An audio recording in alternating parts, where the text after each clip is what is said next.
Start streaming. 5, 4, 3, 2, 1. Welcome, everybody. Another episode of Rocks Fall, Everyone Dies. I'm here with the crew of the Nostromo. This is episode 80. All right. To celebrate episode 80, we're giving a free giveaway of nothing to our next subscriber, right? You get nothing. But you get it. So there you go.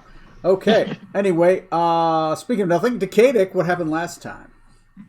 Previously on the Nostromo, our stalwart champions from the ship's crew regrouped with Captain Zorksan and made preparations to teleport from Joso back to the Nostromo en route to Sea Hall to seek an audience with First Mate Edwin Smoot's father. I've just been handed something. Hold on. What? Are you serious? They're still in Joso. They got wrapped up in... How many times is this now? You know our permit for Sea Hall expires on you. No, I'm not surprised. Okay, fine. Anyway, yes, as I was saying, our easily distracted heroes found themselves wrapped up in yet another mysterious conspiracy in the city of Joso.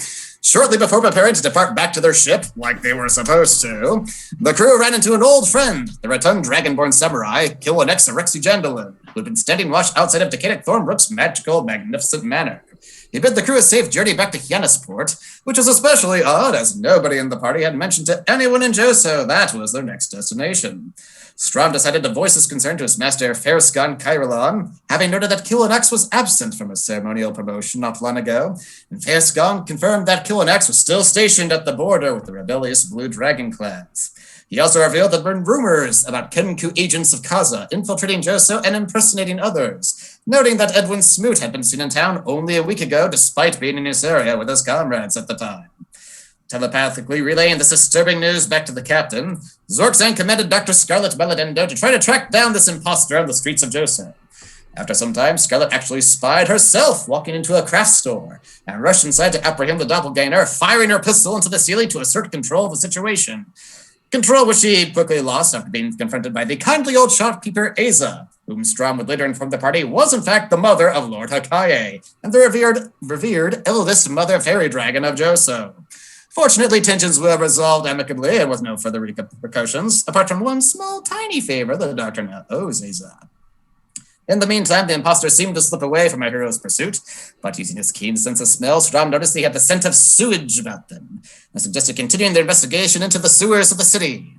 After hitting up an old friend in charge of maintaining the sewers of the city for directions, the crew trekked through the woods outside the borders of the city and located a spillway where two lizard folks seemed to be at work clearing away the refuse. But using true sight, Decadic not only saw that this was an illusion, but spied an airship not unlike the monstrous vessels he had seen in the desert valley, and were set upon by a group of Mind Flayers. After a messy and precarious battle, the ship retreated via plane shift, leaving behind one dead body for evidence. What shall our band of heroes' next move be? Find out tonight. After this word from our sponsor... Wait, no sponsor? What do you mean Corey's not here? You don't have a sponsor? Yeah. Fine. Back to you, Tony. Well, now that we're all not getting paid, I'm going to end the episode and leave here. Good game, guys.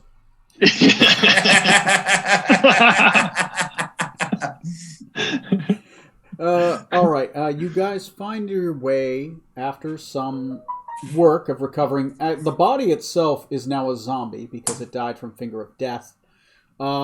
You guys are able to easily transport yourselves and the body back to the gates of Joso. Describe your condition, how you get there, and what your intent is. There is the classic 2 guards at the gate. Actually, no, it's a contingent of guards because it is wartime. There is a small contingent of 15 pikemen, and there are 6 heavy crossbowmen at the top of the gated walls into Joso, the capital city of the Phoenix clan. Go ahead. Sam Strong takes the lead to get us into the gates. Yeah. Is there a samurai at the gate? No, there was last time. Or one of the captains. I guess there's a captain last time. There is a captain. There currently is not a samurai at the gate because they've probably been brought inwards. Well, no, I'll give it a chance. There might be one of the samurai at the gates. There still is a contingent of personal guards for Lord Hakaye within the city.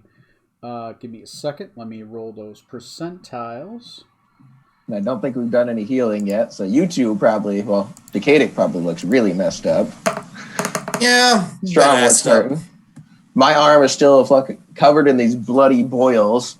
Oh, that's right. Useless. Oh, yeah. So you remove disease or you go through a long rest and make a con save. That's going to be a thing. Your arm is just messed Well, if up. my paladin would stop eating street tacos and watching us from the side.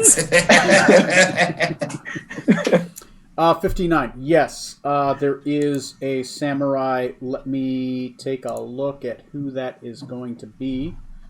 That would be of the 47. That is probably going to be the 47th. Oh, no. You're in charge of looking at the 47th. It's probably going to be the 45th. So that's probably going to be Hinrix Del Iverar. He is the brother. He is a green dragonborn. He is also the blood brother to the current 46th samurai, who is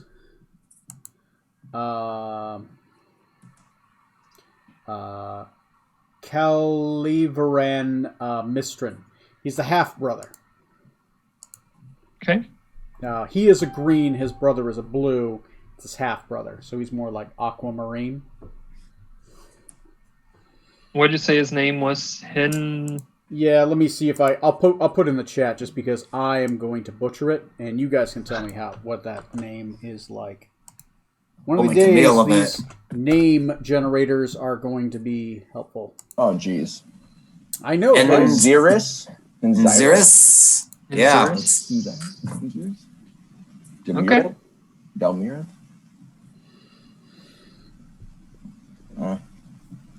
Cool. Okay. Is there a line of people waiting to get in, kind of like there was last time too? There's only about 2, and as a samurai, you can skip the line.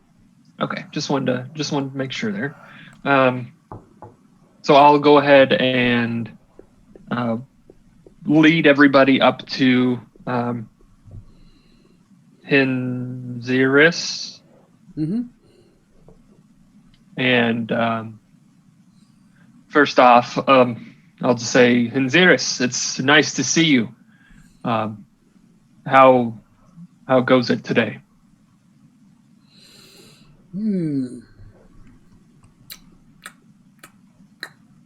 What is your rank? You are now the 41st. Stormbreaker. Yes. Not much. The gates are calm.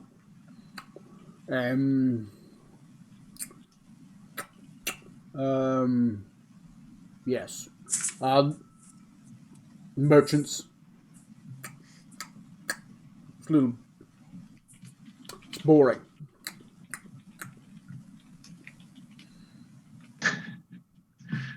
That is good to hear. It's been a little exciting, a little too exciting around here recently. You look like battle. You've had battle? We did just have a little skirmish. We're looking forward to getting into town and recuperating a little bit. Kanku-san? I'm sorry, what was that? Kanku-san?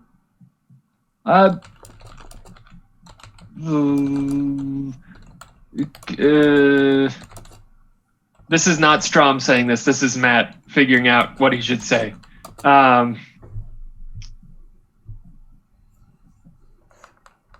We We did. We ran across some Kenku down by the spillway.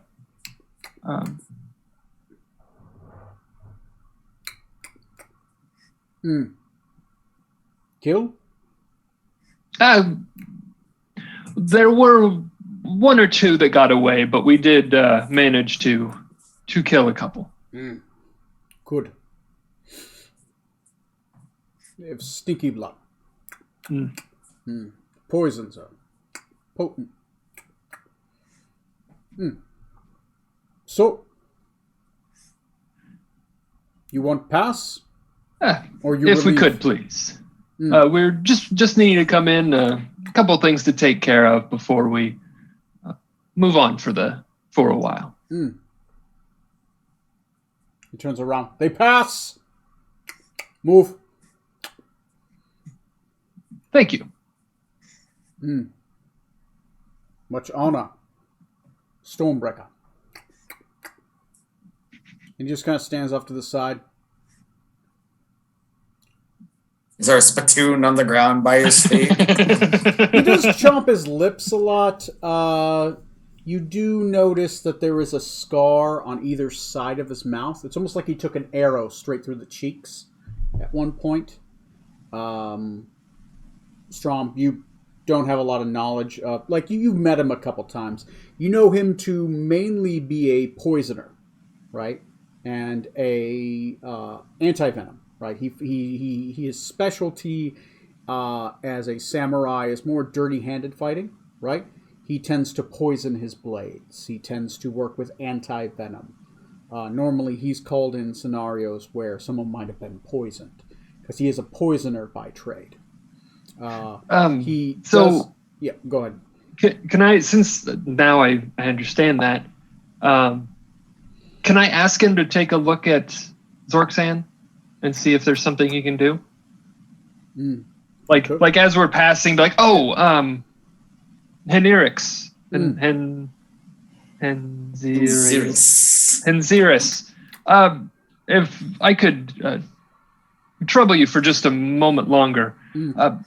Our captain here seems to have caught something while we were fighting the Kenku. Could you take a look and see if there's something that you might be able to do to help?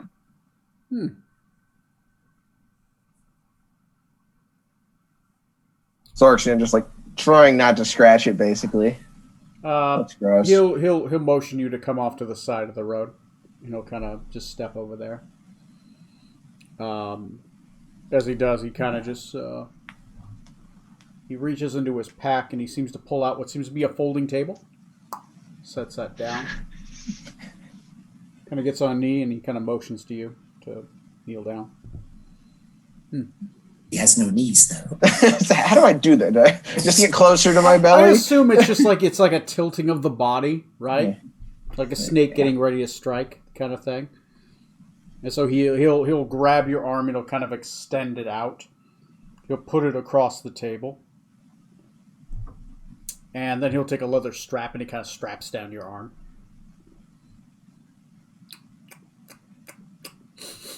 You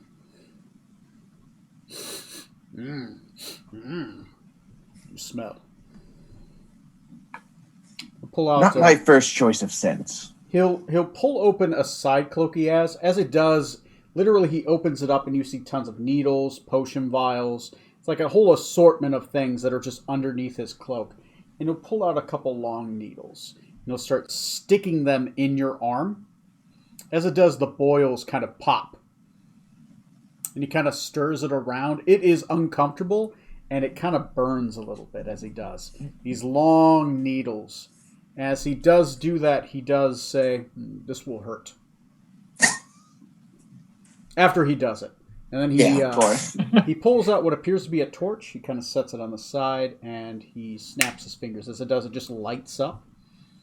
And he'll grab it. And then he puts it on top of the needles, and they start to glow red hot. Starts to burn. You're going to take a point of damage. Has the captain a leather strap to bite down on. Not for the pay, but so he doesn't reflexively bite this guy's head off. He'll take that off. He'll put that back down. He sticks this torch. It doesn't burn and like give off a lot of like light. It seems to burn more blue, right? He kind of puts that off to the side, and as he takes those needles out, he'll start taking samples of your skin. He'll start putting it in vials. He'll take the burned skin. He'll put that in an opposite one. He'll kind of look at it. Not poison. Of course not poison. Something like that can't affect me. Just a count. Strong poison. Magic poison. Kill a quick sovereign with poison. Takes a lot.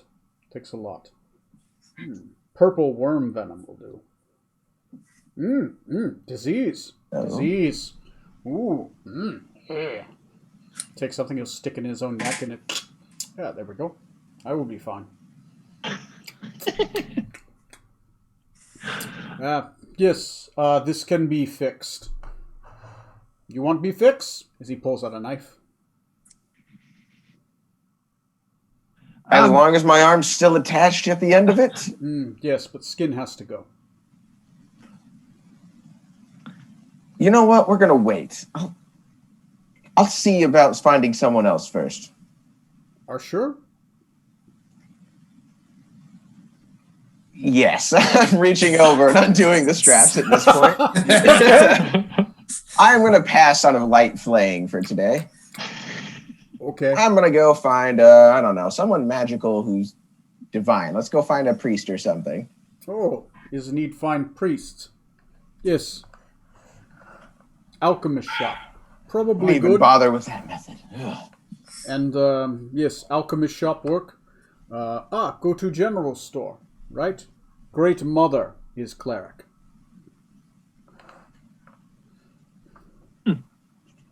I don't think I'm allowed in there. Well, maybe I am.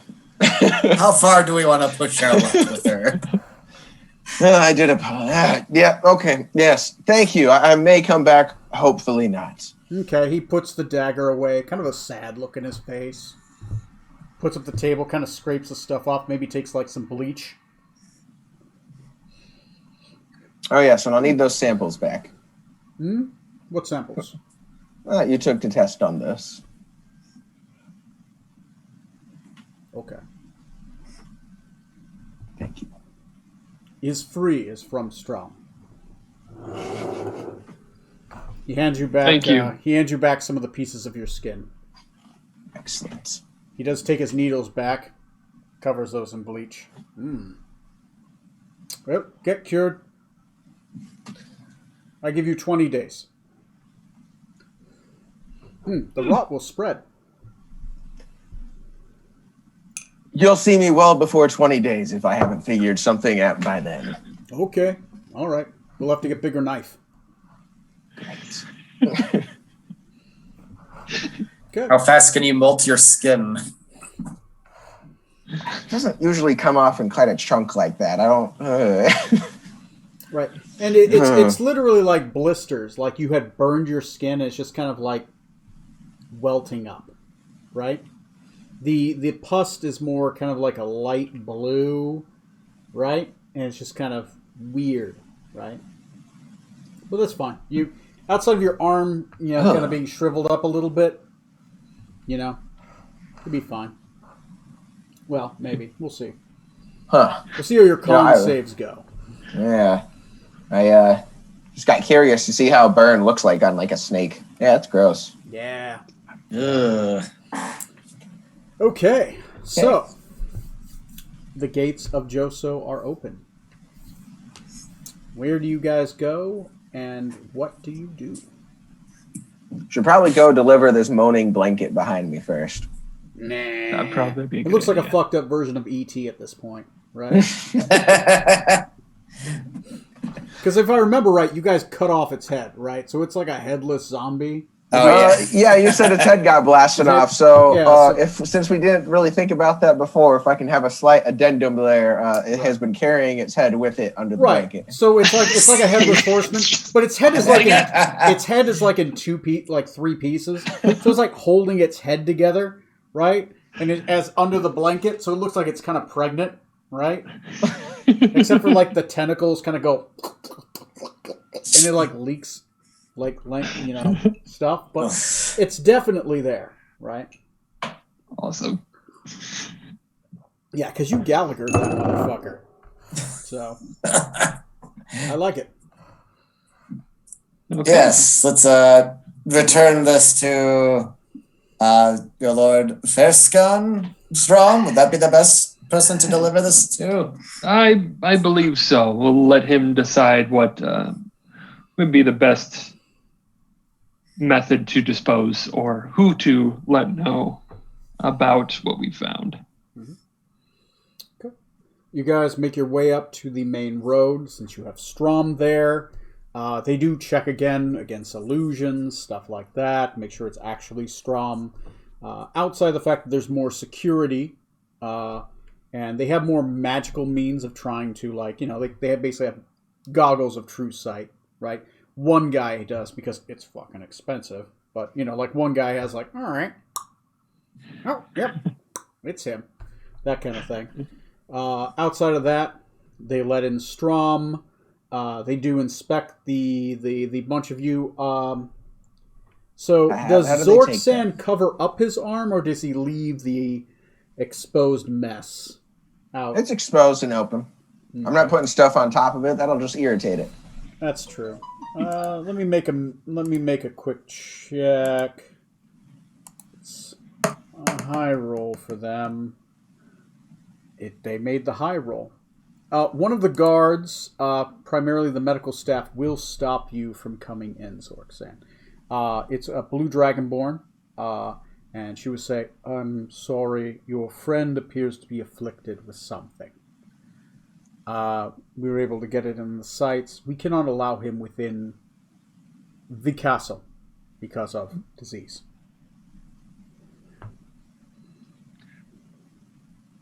Captain, this may be a good time for you to go visit the apothecary. As an aside, Tony, how's my control of the zombie? Can I just set it to follow him, or you okay? You literally can give it commands; it will follow them. It's basically like a smarter version of a Roomba, or a dumber version of Alexis, right? All right. If it can handle it, I'll tell it to follow him or obey him. Oh yeah. For now, it can easily do that. All right, follow him, and I'll head off the other way then. And it's fine by me. I don't need to. Is it animated for 24 hours? It's permanently animated, right? I believe it. I believe Finger of Death, the side thing it's just animated and under your control, right? Yeah, I mean. So that zombie is around forever. Spells, Finger of Death. Yeah. Go ahead and let me know what you read on that one. Yeah. Permanently under your command. Doesn't say anything about it ending. It's the one way around, not having to reanimate a zombie, right? Huh. Okay. Cool. Neat. So, you have a Mind Flyer zombie. So it's carrying its own head. So it's very fashionable. Everyone's jealous. Right. You got a limited edition zombie right there. Oh, you have a Dragonborn zombie. Pfft. So pedestrian. I've got a Mind Flayer zombie with a laser gun. Come on. So is there some kind of necromancer club I can go show it off at? Yeah. Jesus. Sessiva.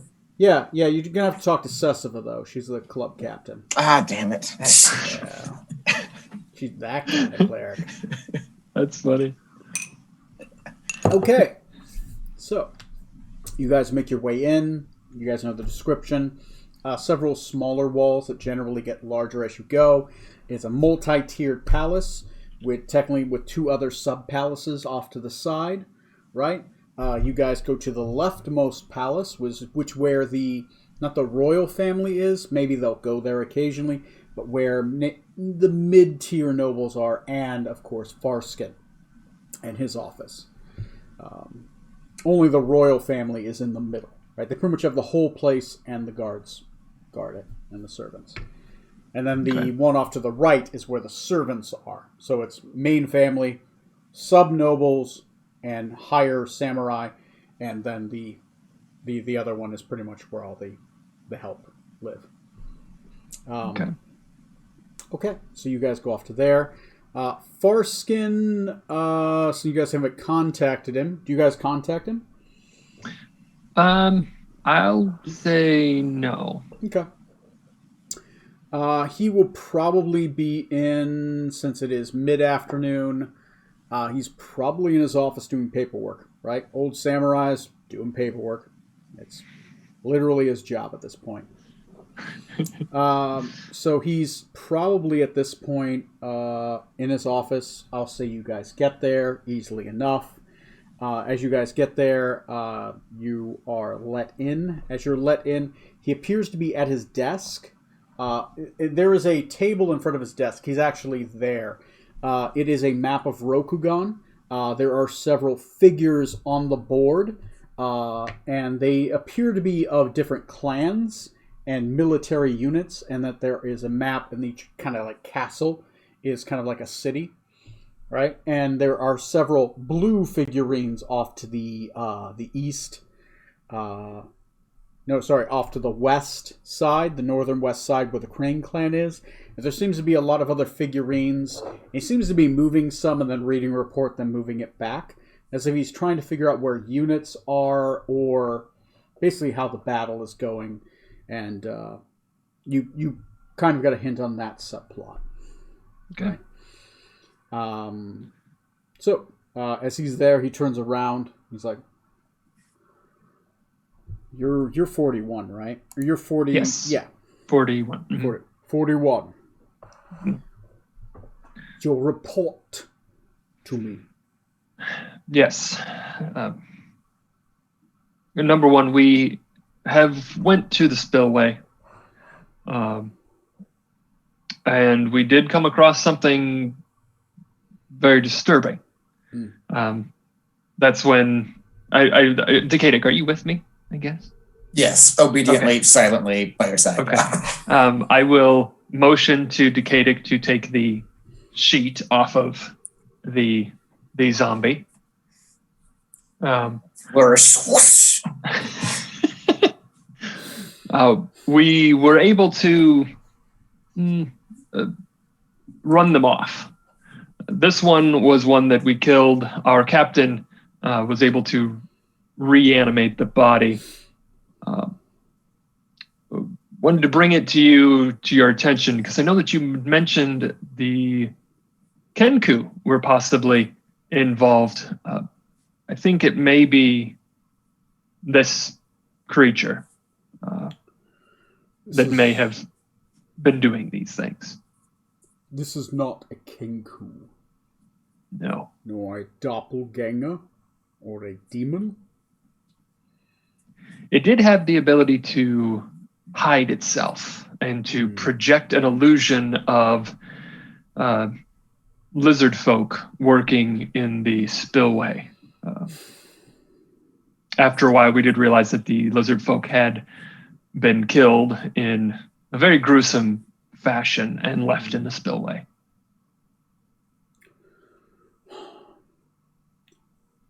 The noble clans. He'll make sure the door is shut, and he'll walk over and he'll make sure it's locked. He'll even take the bar and move it across. I have been debriefed by elders of the clan. They have not perceived these impostors, but have noticed strange happenings, dead bodies.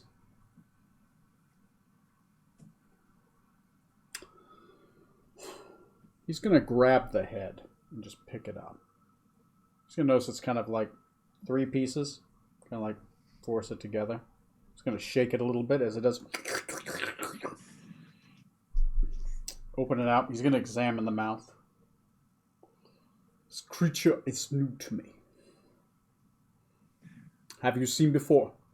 We have came across something of this kind in the past. Put it back in its hands. I believe that they're known as Mind Flayers. They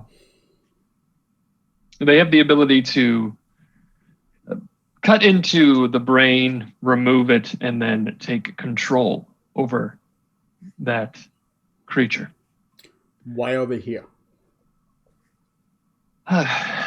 Decadic, you might be a little bit more versed in that than I am. Yes, my Lord Strom, if I may.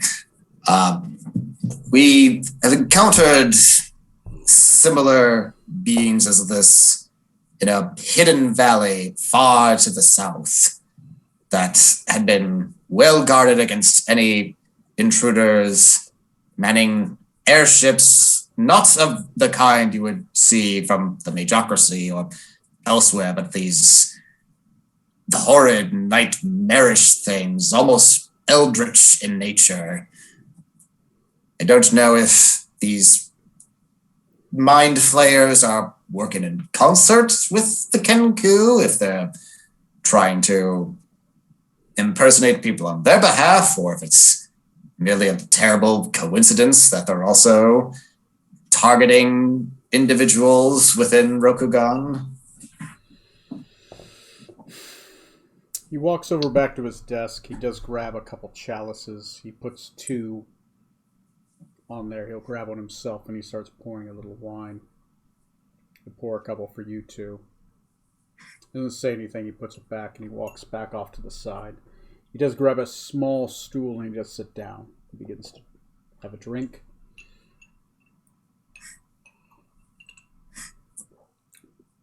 Where? What kingdom do they hail?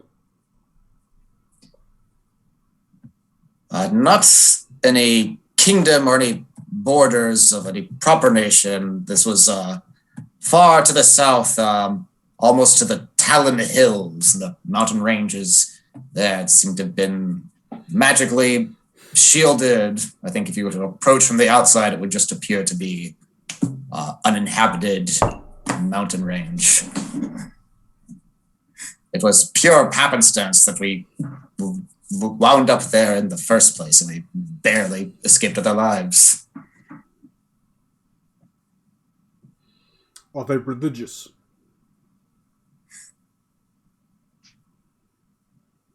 Not that we're aware of. We didn't spend much time communicating.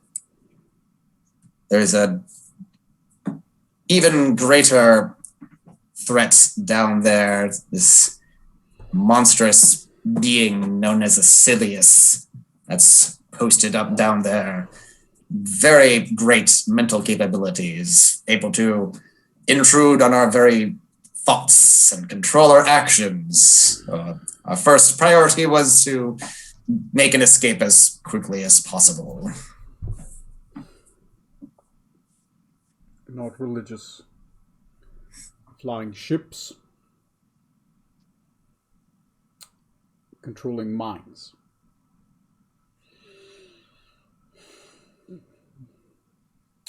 We are at war. We are busy. You see no dragon sign on them. Tiamat? They have a 5-headed crest. Do I remember seeing that at any point? No. No, sir. There was no indication that they are affiliated with Tiamat. All right. You not side with Storm Song of Gazetteer. Hobgoblins? Eddie? No, sir. No. We did also run into a member of this species on the Isle of Dread, where we first interacted with Osilius. Isle of Dread. Isle of Dread. Let's see if he knows of the Isle of Dread. I'll roll a d20. He doesn't have... What is this Isle of Dread? It is off to the northeast of where we are, near... Where's the map?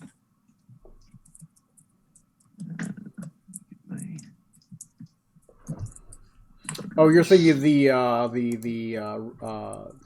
Rakasha. No. That's the mummy. This was the guy that you found in the second episode that Strom ran into when he fell down the well. That was the flare. Yeah. Yeah, threw up that wall of force none of us could get through for the longest time. Right. He did a dick move, which, honestly was my dick move, but, fuck you guys. So. The Isle of Dread is just to the north of Quicksava, across the passageway into the Maelstrom Sea. So these are in the north, the east, and the south.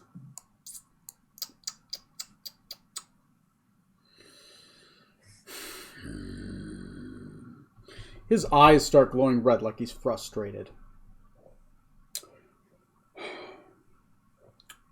Surrounded. Noted 41.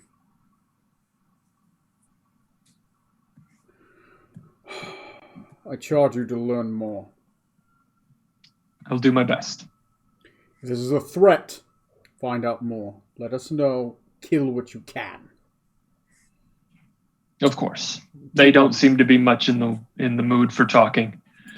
I will debrief Lord Hakaye on these mental creatures. If you have scared them off, good. Some honor is at least temporarily. My focus and the Lord's focus, less prominent as our clan is to the northwest. The Crane clan is an open rebellion. The other sub-Blue Dragon clans are joining. The Green Dragon clans are neutral, as the Patriarch has not arisen in quite some time. We, the bastards of the Dragon clans, have sided with the Crane clan. Sorry, Crab clan. Jesus, sorry, etiquette. Crab clan. The true emperor. There within. Caution when traveling through Crab clan territory. They will attack. They attack all non-humans, all non-dragon born. They are supremacists and mixed race. We are in open war with them. The war is tenuous at best. The Crab clan and Crane clan are evenly matched. The Scorpion clan does support the Emperor, but only so far. Their Patriarch is opportunistic. Gazetteer is making motions to the south, near Azun and our southern border. The Kenku appear to be letting Gazetteerian forces through our southern borders.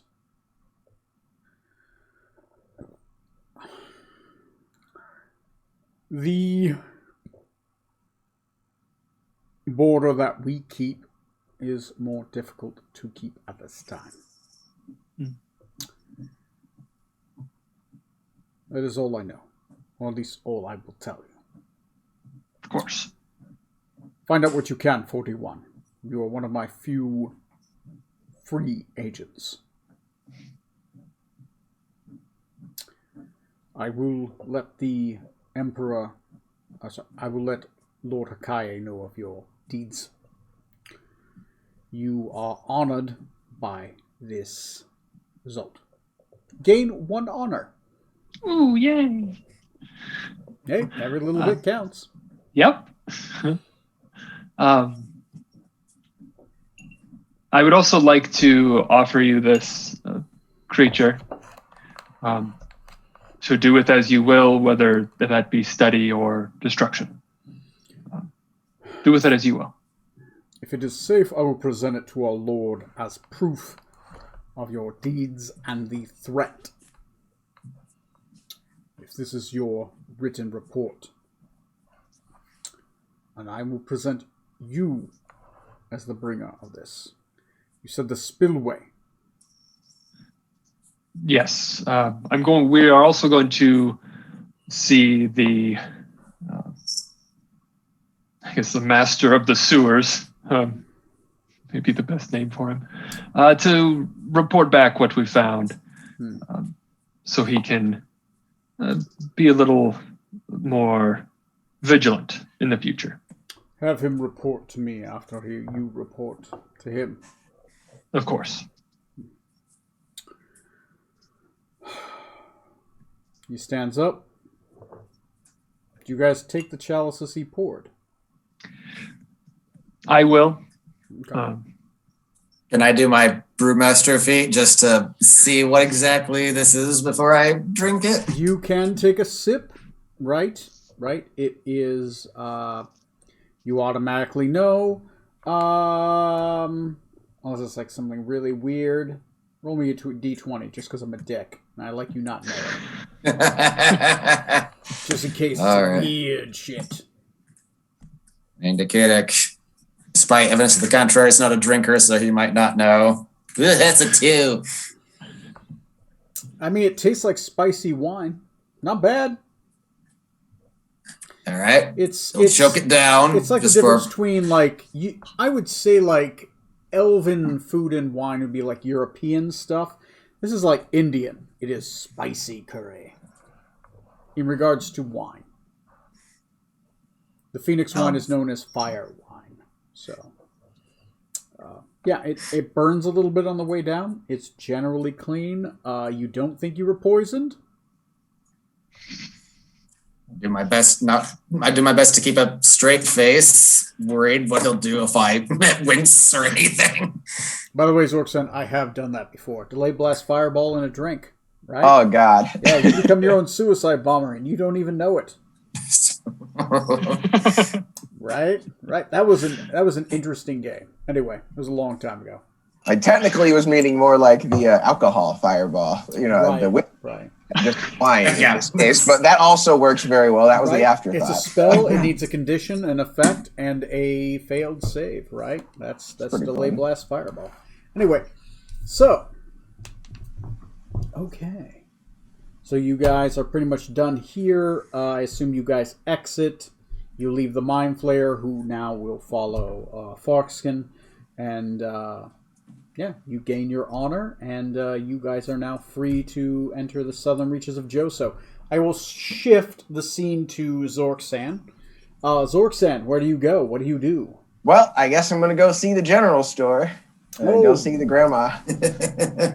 Oh, you're going to the grandma's place. Alrighty then. That was the recommended place for me. Right. You go to the Frayed Supply Shop. Owner is Isn't this the lady that Aza Hakaye. I spelled Hakaye wrong, but it's because I typed it and I was drunk. All right, Lady Hakaye. You go there. It is still late afternoon. She's still open. There is one proprietor in the shop. It is a young male dragonborn.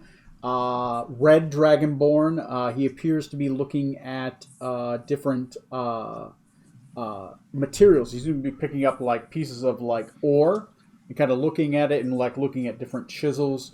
And she seems to be talking to her. As you enter the shop, she turns to her right. Her rainbow-covered colored hair kind of flays out as she turns suddenly towards your view. Once again, a little elderly. She looks like a well-kept 60-year-old, right? You know this to be a false appearance, right? She is an elder fairy dragon. Her eyes, very multicolored and hazel, kind of look towards you, and she says, "Oh. You speak Draconic?" Oh, sorry. Yeah, I speak Rokugan. Rokugan. Yep. She says to the person next to her, "I'll be with you in a moment. Thank you." She turns around and she walks towards you. I hope I'm still allowed in here. After the trouble my crew member caused you the other day. Or today, Depends even. on how Strom did. You look like you've seen better days. Yes, I was recommended your shop by dear Xerix, I believe his name was, outside of the gates there. We went and found the one who disappeared from your shop yesterday. Well, at least one of them, a few of them. He is successful in that endeavor? They are not at this time a threat. They have either been either fled or been killed. Well, then please enter my shop. Have a seat. Let me know what you need. You came here for a reason, I suppose? As you see, my arm requires assistance, if possible. She asks you to have a seat off to the side. And she is going to look. She does have advantage. So they're going to roll 2d20s and take the better result. Oh, good thing for advantage. Either 1 or an 8. 8 plus 9 is probably enough on a medicine check. 8 plus 9 is 17. That's not bad. Yeah. This arm is going to fall off. This is a rot. It's similar to mummy rot. I'm not sure what the beast was. It's something that burst out from one of the pools out by your spillways. She does take her hands and she rungs it along your arm. As she does, she's kind of pushing into the muscle and kind of wrunging it up. She's kind of feeling the muscle she does. Atrophy, atrophy, atrophy, atrophy. Oh. The atrophy is stopping. As she gets to the shoulder, and she squeezes literally where your shoulder and your joint is. She squeezes here. Okay, it stopped here. Stop there. Just grab a pair of glasses and put it on. Multicolored spectacles, by the way. She looks. You feel your arm. You feel heat on your arm. The atrophy is stopped here. This arm is going to rot away. Do you want to keep this arm? Do you want to keep a arm? I would prefer to have both of my arms. Much more effective that way. 2,000 copper. I do like having an arm.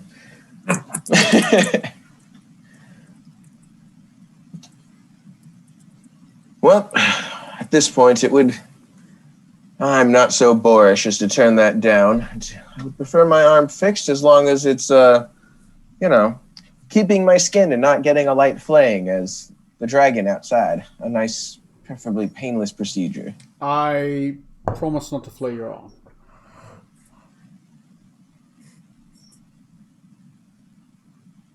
That felt overly specific. If you're willing to meet me around the side, I promise not to flay your arm, and that you will have an arm.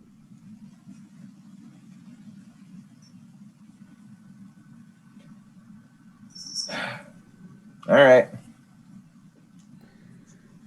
So I will tell you also, if you wish to see more in depth what was here, you should go visit the first. Fox, or perhaps one of the others. My last son will deal with the politics. I am far removed from it. I am a simple shopkeeper, an elderly woman in retirement. All of my sons and husbands are dead. Less for political intrigue, but someone who's been around as long as you, if you haven't seen a creature like it, it might be interesting, might be worth appreciating. I'm no longer interested in politics. The world will rot around me. I have 400 years left. I choose to live them in retirement. My other 1,500 are well behind me. A respectable decision. I'm gonna pull out some copper and let's get this over with. She'll take your money. She feels the bag, the weight, and she just kind of puts it off to the side. So you meet her around the side. Yep. Okay. Not going to go in description. She rips off your arm. Great. And she casts Regenerate. Roll me a d10. It is painful. There's a pop. Say I'm not holding anything in from that one. That's She rips your arm off like it's deboning a chicken, right? It is. She puts something in your mouth. It's like a log, and she literally in one quick pull goes, and it's gone, right? With inhuman strength. All right. Well, I got a 16 on my deception to bluff that it doesn't hurt. So naturally, I'm pretty loud. Yeah. Like you dig into the wood a little bit, but you kind of like make it. Like you're like, no. You've been fucked up before. This is your first rodeo. You kind of see what's going to happen coming. And then she pushes some magical energy. It carterates the wound, and it starts like, you now have a little nub starting to grow out. Roll me a d10, by the way. Throb, do you hear that noise? I think it is the sound of ultimate suffering. It sounds somewhat familiar, though.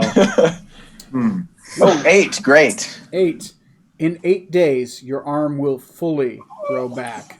Remember that downtime you wanted, Strong? You're going to have 8 days of it. Right? It's starting off as like a little arm, and it's going to slowly get bigger and grow.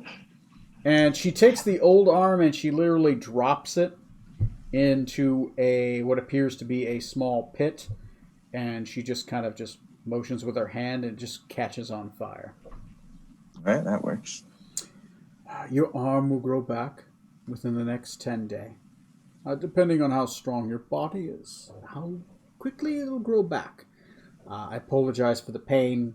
It's best to rip off the Band-Aid. That rot was thorough.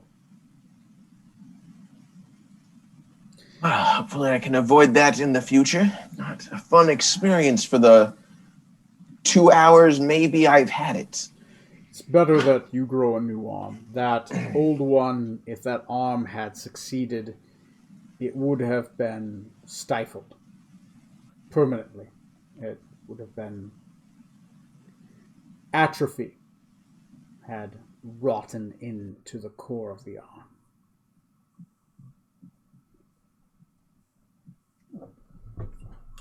Does this target only one limb in particular? No, the rot will spread until your body fights it off. The regeneration that you've applied. No, in general it's to that limb, but could grow others back. Is there something you wish to grow back? Just curious if I should expect it to come back or not. Can't help but hide a glance or steal a quick glance down. I've focused the growing on the arm, but if you wish to regenerate others, I do have the power tomorrow. You did take some of my power. I could regenerate today. It would be more expensive. Take higher powers, older wounds. No, it's probably better that I keep this wound for now then. No. Thank you for fixing this. Of course. She will put like like a half cloak over your arm just so you don't look like a weirdo. Like a mini arm kind of going like, I got my strong hand. Because it literally looks like you got like a little hand kind of start growing out of your arm. Like you see the fingers, right? It's like Deadpool. Right. Yeah. Well, this might be the perfect time to go visit my brother again and see how he's doing. I'm going to need that ring back, as you can see. I had some problems. I'm hoping it'll heal faster if I put it on the little baby finger there. You're going to put it around the wrist, man. Around the wrist. And it's going to get stuck and I'll have to cut the hand off and start the cycle over. Yeah, no winners here. No winners here. All right. Anyway, all right. I'm going to go back to a bar and get heavily drunk in the meantime while I wait for them if it hasn't been. Otherwise, my screaming may have attracted their attention, depending on how long it's been. It takes you a while to get drunk. As you are doing some heavy drinking, Strom and Decadic show up in the local tavern, which is called the Sunken Raven. It has a dead raven upside down with an arrow through it. Again, you are well acquainted with the barkeep, Trey Dayton, male green dragonborn. He, at this point, is just serving you drinks. You keep asking for the heaviest thing, and he keeps giving it to you. You have drunken so much fire wine and recycled so much fire wine. It's ridiculous. You're well acquainted to the alley out on the side, right? You have watered the garden fairly well. Oh, jeez. Anyway, Strom and Decadic have shown up, and you've had quite a few. Enough to get you a little tipsy, but not too much. It is your scene, Drunken Raven. The tavern is adorned, tower, reinforced wooden door with a large cellar. It contains a large grandfather clock and messy tables covered in cutlery and leftover food. Currently, there are 12 people in the bar. And they are generally getting drunk. It's a mixture of lizard folk and dragonborn and a couple Gurgan, which are kind of like frog people, right? If there is a lowest class, it's those guys, right? These guys are the lowest level laborers. They're basically the size of halflings and the frog people.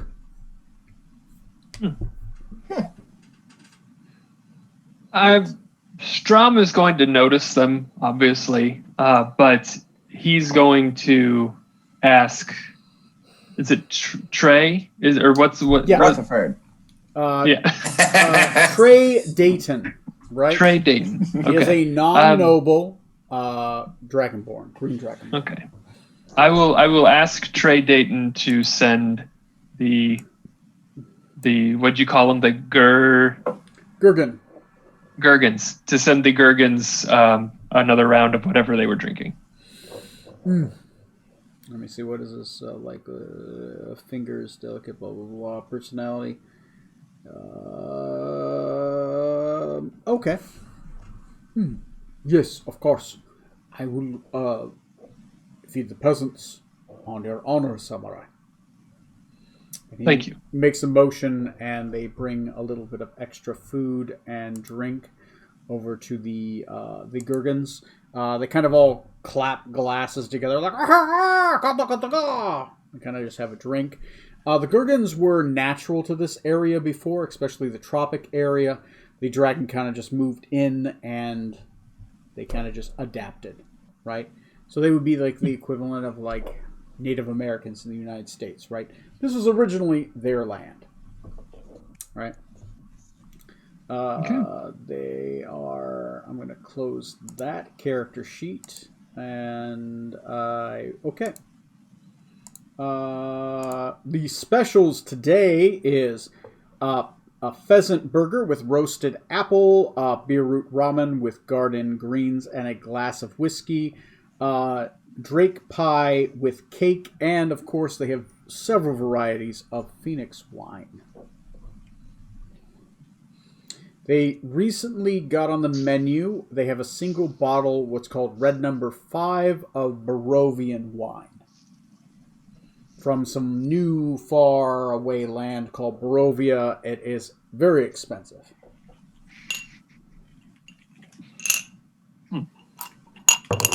I had forgotten that I still have Nagu with me. So when you say Drake pie, is it literally like made of drakes?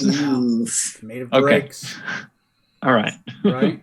And technically Nagu is more of a wyvern than a drake, right? Okay. So that was a cheat because he was a flying creature. So since I stuck with that, unless you want him to be a drake, I'm okay with that. Is he a drake or a wyvern? It's your choice. Basically, with the wyvern, it's no front arms. It's basically that's its wings. It has correct? wings, right? A drake is more like a giant alligator, right? So the trade-off is land speed over flying speed. but the Drake has more hit points than a Wyvern, right? So which I'll let you think about it, right?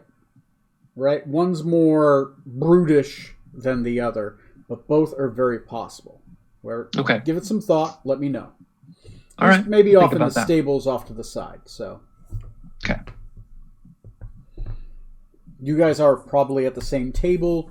Some heavy drinking. There is probably I would say a white dragonborn off to the side with blue eyes, who is probably singing in very classic kind of geisha makeup, right? With like 2 red eyes down the side, like stripes down the face, singing, kind of like doing like mimicry, kind of just... Oh, she's a bard. She's entertaining everyone. Notice the captain has like a shawl draped over his arm and it doesn't seem to be very voluminous. Like, Captain, were you able to resolve that condition? I made a poor choice, but I wasn't. The dragon, the Scarlet, already pissed off, so I wasn't gonna take any extra risk around that or wasting her time. So anyway, I'm gonna be sitting around for a few days. How was your meeting? It was... go ahead, Kenny. Yes. Where's my zombie? Oh, yes. Were you wanting that back, Captain? I don't know. I hadn't thought about it. I just assumed you would have it still. Well, we thought it best to leave it as evidence so that to corroborate the encounter we had. Plus, the head was detached and kind of falling apart, so I don't know how useful it would have been to you. Well, what's gone is gone. Another tray. He literally tosses one your way, and you kind of just catch it in your less strong hand, right? your full hand. Well, just call this your strong hand. Like you maybe use your maw and you kind of pop the lid. Exactly. Right. It's harder to do with less teeth and more fangs, but it works. At this point, he puts a little poison into it just to give it some bite, right? It's tough to get your character drunk without psychedelics. Hey, everybody. Hey, this guy just stocks poison in his bar. Yeah. I'm irritating him, and he's trying to get rid of me, and it's just not working very well. Right. Well, he enjoys your money at this point, so... Oh, that reminds me. How much is it a drink? I'll say at this point you probably burned about 40 copper, right? Okay. You have, Well, that reinforces my question of how many is it a drink. You might be lowballing me here. It's generally about 3 copper per drink. It's 5 for you, and that's for like a full pint, right? So at this point you've probably had about let me see, that's 1, 2, that'd be like 3, 8 of 4, them. 5, That's 6. pretty solid. Yeah, you've had 8 pints, and that's with beer spiked with poison, right? So Do we see any empty Excellent. plates in front of the captain? right, I'll say mostly biscuits, right? He's been ordering the bread. Okay. I'm gonna go ahead and order him the pheasant, to bring it out for him, so he's got something in his stomach, a little bit more in his stomach. That works. Yeah. Tom, I have a question. That's 4 copper, by the way. Go ahead and burn it. You ever had your arm ripped off? Just straight out of the side of you? Honestly, Captain, no. I can't say that I have. Would you like to try? I know someone who does it so well. I'll keep that in mind, Captain. And at this point is when I'll order the food. Trey, please Right. bring him. Yeah, a small lizard folk woman kind of comes by, takes the order, kind of walks away. Looks at because you guys are oddities at this point. It's like a human, an elf, and a Quixavan sit at a table. It's like, And the Where's the punchline. punchline? Right. She's waiting for like the rabbi to walk in at this point. So she walks Where's the back. goddamn cleric? She grabs it. She will grab a roast pheasant burger. It's a fairly big. It's like a tenderloin almost, right? Just big piece of pheasant, kind of like laid out and roasted on a burger with like lettuce and tomato and onion, right? And a apple that has been thoroughly roasted, and it's very salty, but also sugary at the same time. And it's on a stick. So Captain just dislocate his jaw and swallow it all in one gulp. Yeah, pretty much. That's how I eat. Set it up right on the plate, just sort of put my face down to the table, head down. Down that and one. It is getting pretty late at this point, isn't it? Or evening anyway, I guess. it is evening. It is about, I would say at this point, probably about 8:30, maybe 9 o'clock, right? The sun has set at this point. If not, it is setting, because I believe it is, what month is it? It's something like that. Does that sound? I Mala? took notes. Yeah, it's Mala 23 today. Mala 23, so it's summer. That means long days. The sun is 9 o'clock, which means the sun is starting to set at this point. Because in summertime, sun sets around 9. Wintertime, maybe 5, 4 o'clock. Okay. Noting how tipsy the captain's trying to get. Rather than teleporting back to the ship tonight, Captain, should we rest I can here? still drive. Joso? No, it's quite all right. I can still drive. I can post up lodgings for us here. We won't have to worry about renting a room or anything. Yeah, that sounds good. Sorry. All right. High fives. See, last year, my birthday is tomorrow. Last year when we did this on my birthday was when Tom was actually super drunk on stream. Oh, God. I remember that game. I don't know if Tom remembers that game, but I remember. Not great. I was pretty fucked up. The next day, I was hungover as hell. It was hilarious. Like, you at the end of the game, you were trying to roleplay. I was like, oh boy. Oh, yeah. Oh boy. Oh, my. Because what was Good what times.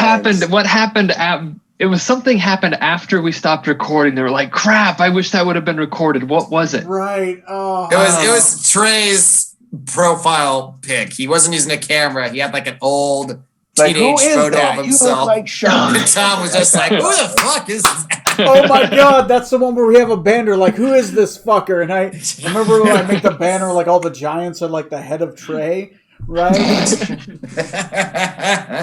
That was that's when you Funny. guys were fighting the stone giants. In Oh, yeah. the, Yeah, and bugbears. Whatever those were, I and, can't the keep yeah. track of anything. Roxifix, That was- the aboleth, right? It was- It was the Last start I of recall. that dungeon. We weren't fighting the Aboleth that night, but it was And I we were tried to just kill getting Scarlet into or there. something. Right. And I remember I made like these aren't real stone giants. It was hilarious. It was funny. It was funny as shit because you were like, that's not Trey. Okay. Oh, yeah. That was That was almost 40. That was about 42 episodes ago. Dude, that had been bothering me for so long, too. And I guess Drunk Me got irritated enough that he had to figure it out. It was Gonna funny just enough. ask a reasonable person. It was funny enough. I made a banner around that. So Well, I'm glad you all had a good time. Mhm. Yes, Yes. it was very I'm enjoyable. sure you did too at the at time. least somebody else besides me was getting drunk on stream, right? I get a little sloppier, I think, than you do. Oh, nice. Yeah, I get pretty sloppy sometimes. I'm trying to keep that under check, but I'm here by myself. I'm like, fuck it. I'm drinking. All right. Anyway, you guys are at the bar. What are you guys doing? Yeah. We're going to go set up the manor.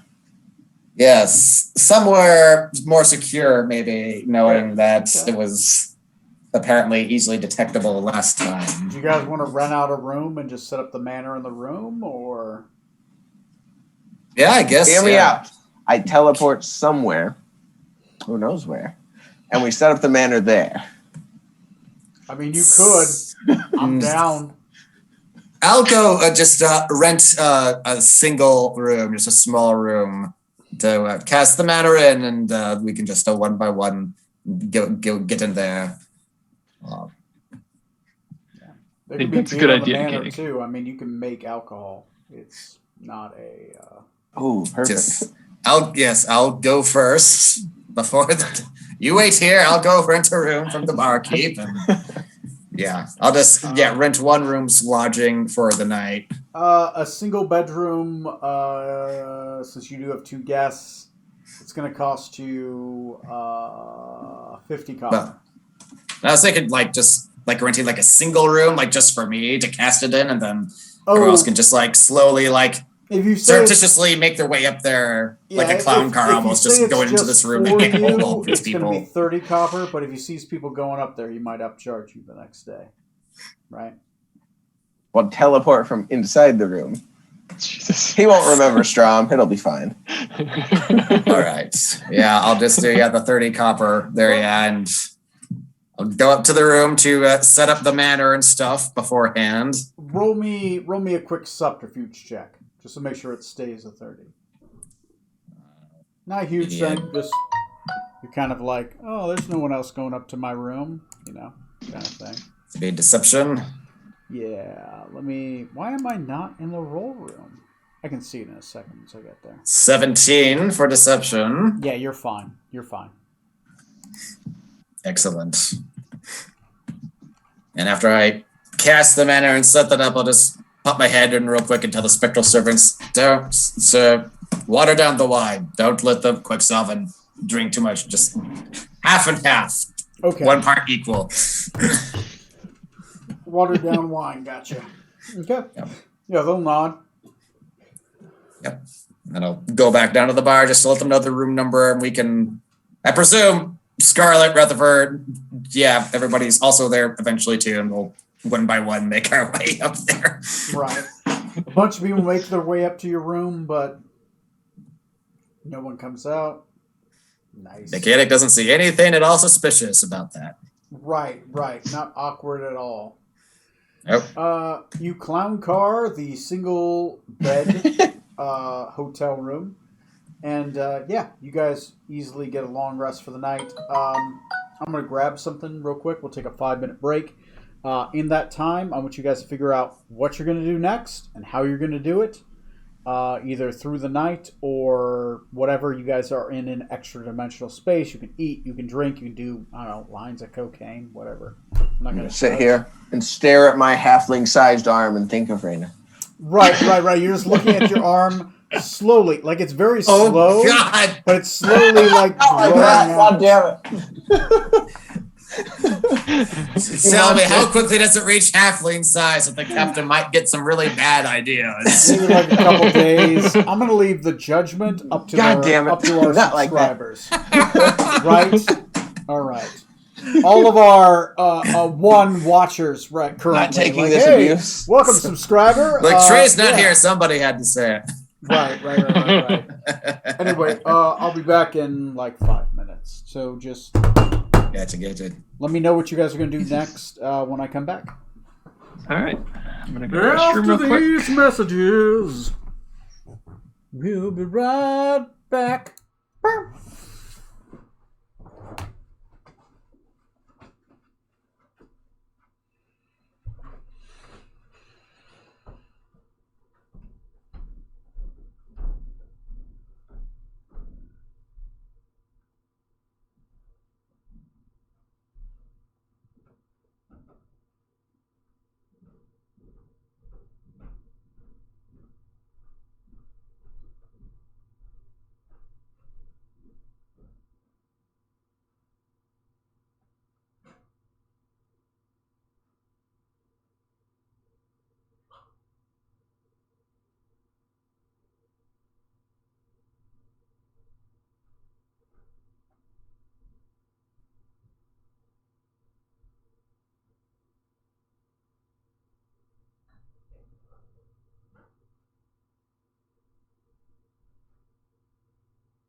Never turned.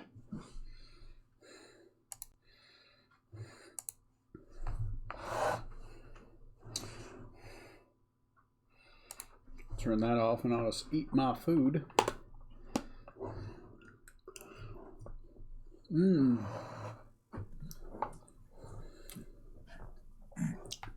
Orange chicken, a very American meal. Indeed. Made in the U.S. in California. General Tso's chicken.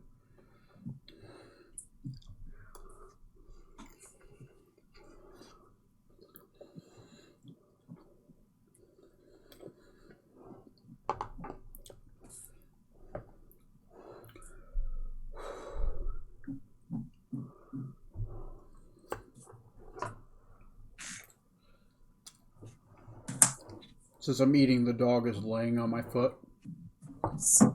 I'd like to note, the dog only lays on my foot while I sleep. Or while I eat, so. You know, just in case you drop anything. She doesn't want you to have to clean it up or, you know. She'll happily take care of that for you. So you guys start packing up then? So you're going to move to the penthouse? Oh, yeah. Yeah, I've been packing stuff up and also tossing shit out. God, I've had so much crap I've been hauling with me for like the past 10 years. Yeah. It's like, do I really want to keep room for this with me? Do I really need to hold on to this? General rule of thumb, if you haven't touched it in 5 years, get rid of it. Mm-hmm. You know? At that point, it's just like, why do you have it? Or will it serve a purpose? Will you just get a new one anyway? Yeah. I mean, Sarah got a lot of stuff I wish we got rid of. Especially art, like old posters and stuff like that. I'm like, we're never going to hang this, right? It's not going to be displayed on one of our walls. What do I have it? But what if you do?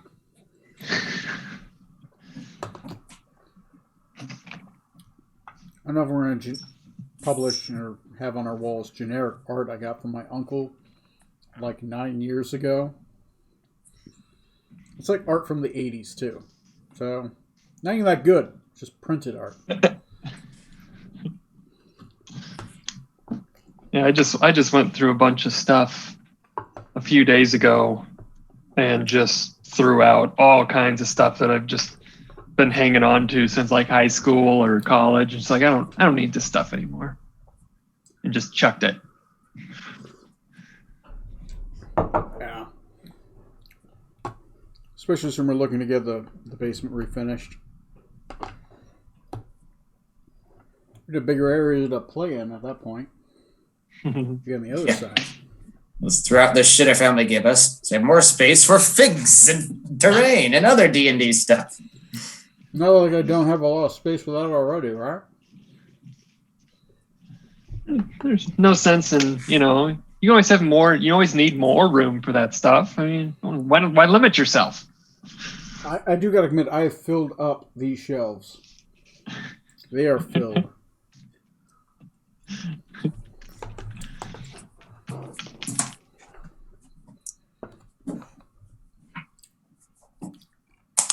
So, just for the hell of it, everyone roll me a d12.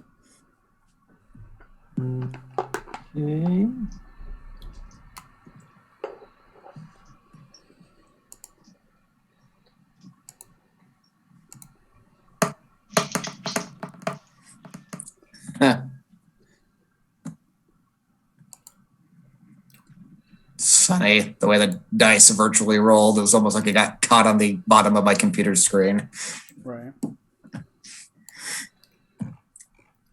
Oh, God. So sad. Oh, boy. Getting the gin shits. All right, drunk baby arms. Zorxian's ready for this. All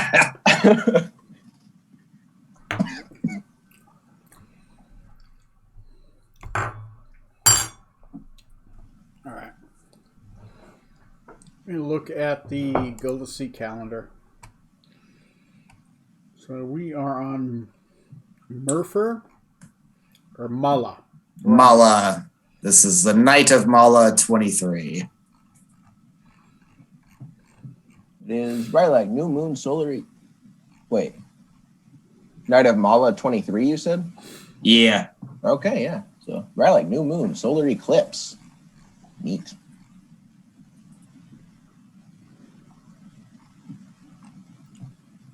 Mala. The night of Mala. You are visited in your dreams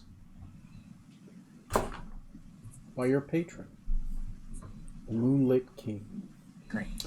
You dream of a white tower surrounded by darkness, an endless cavern filled with black sand. Your vision shunts forward to the topmost level of this tower.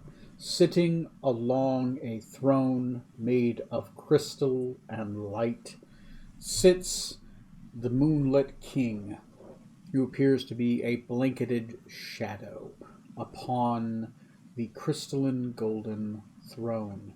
His shadow extends from him, cast down upon it, almost as if it is a tapestry. The white face and the perfect elven features, elongated brow and long ears, as he stands up and walks down from his throne, which has long steps onto where you have been projected. He says, Zorksan, I'm to keep you informed. Barovia is under siege. The Frost Giant King has begun his assault. You are not to interfere.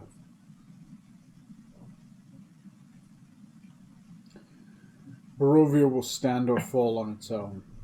I give it a few months, but I expect it to fall before winter's end. This is your command. They believe it will bring back the Summer King?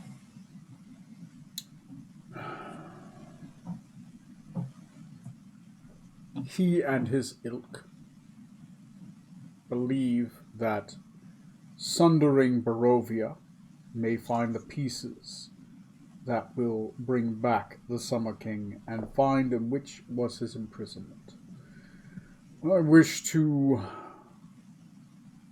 and my agents, to garner what land we can. Perhaps save what people.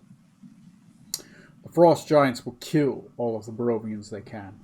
I plan to conquer what lands I can to shelter them under the mantle of my power. The winter snows fall upon the summer lands. The king, Kira, or I'm butchering the name, Hekion. I'll find it later. Anyway, the Frost Giant King has cast an ever-falling snowfall upon the lands. The crops will wither, they will starve. I will feed them. They will come to me. I will save what I can. The winter night has been loosed upon the land. Do not interfere. It sounds like a very wise plan to me. I wouldn't dream of it. Caution. The Queen of Summer and Magic, my bride, conspires against me. A Groskel, a demon roach, grows in power in my court. I like this nut. My children, scatterbrained fools. Trust them, but do not. They wish only their own enrichment. They dance at their father and mother's feet, wishing for scraps of power. Additional caution.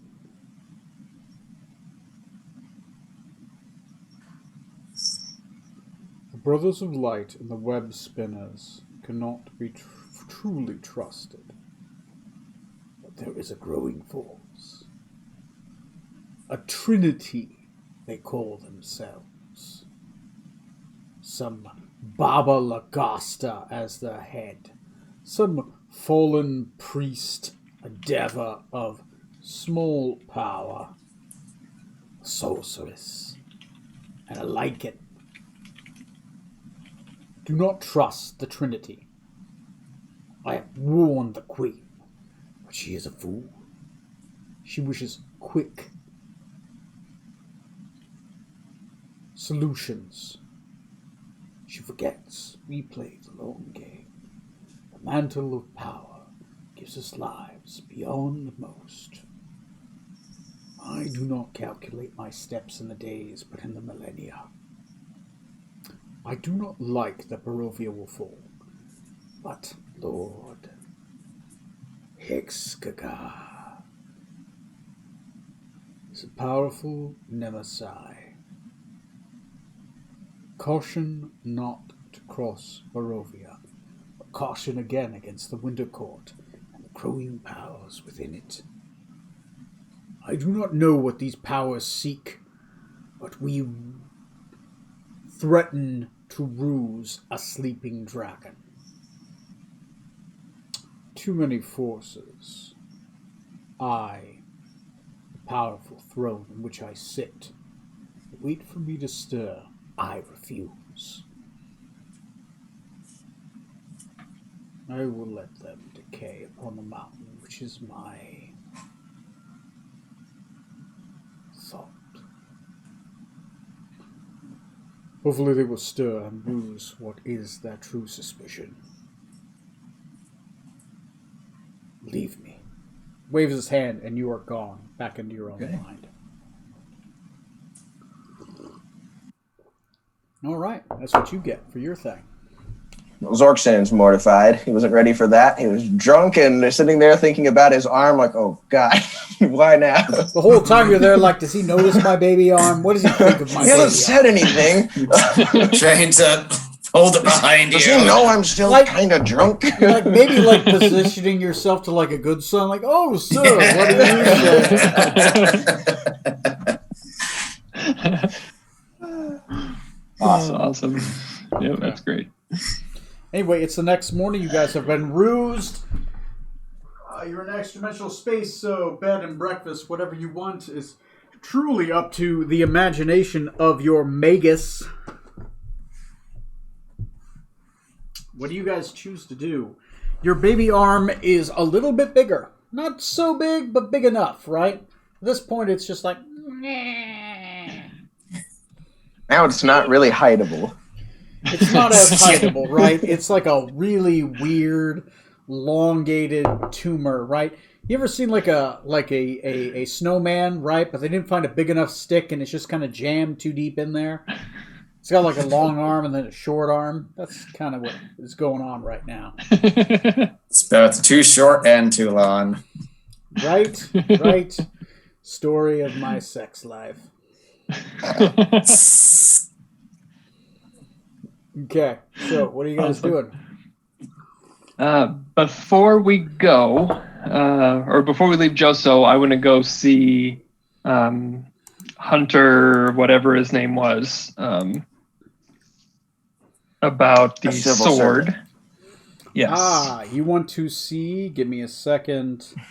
Your civil Hunter, Alchemist. Hunter Clayton. Yes. Enchanters. General store. I think it was the top one, right? Tavern.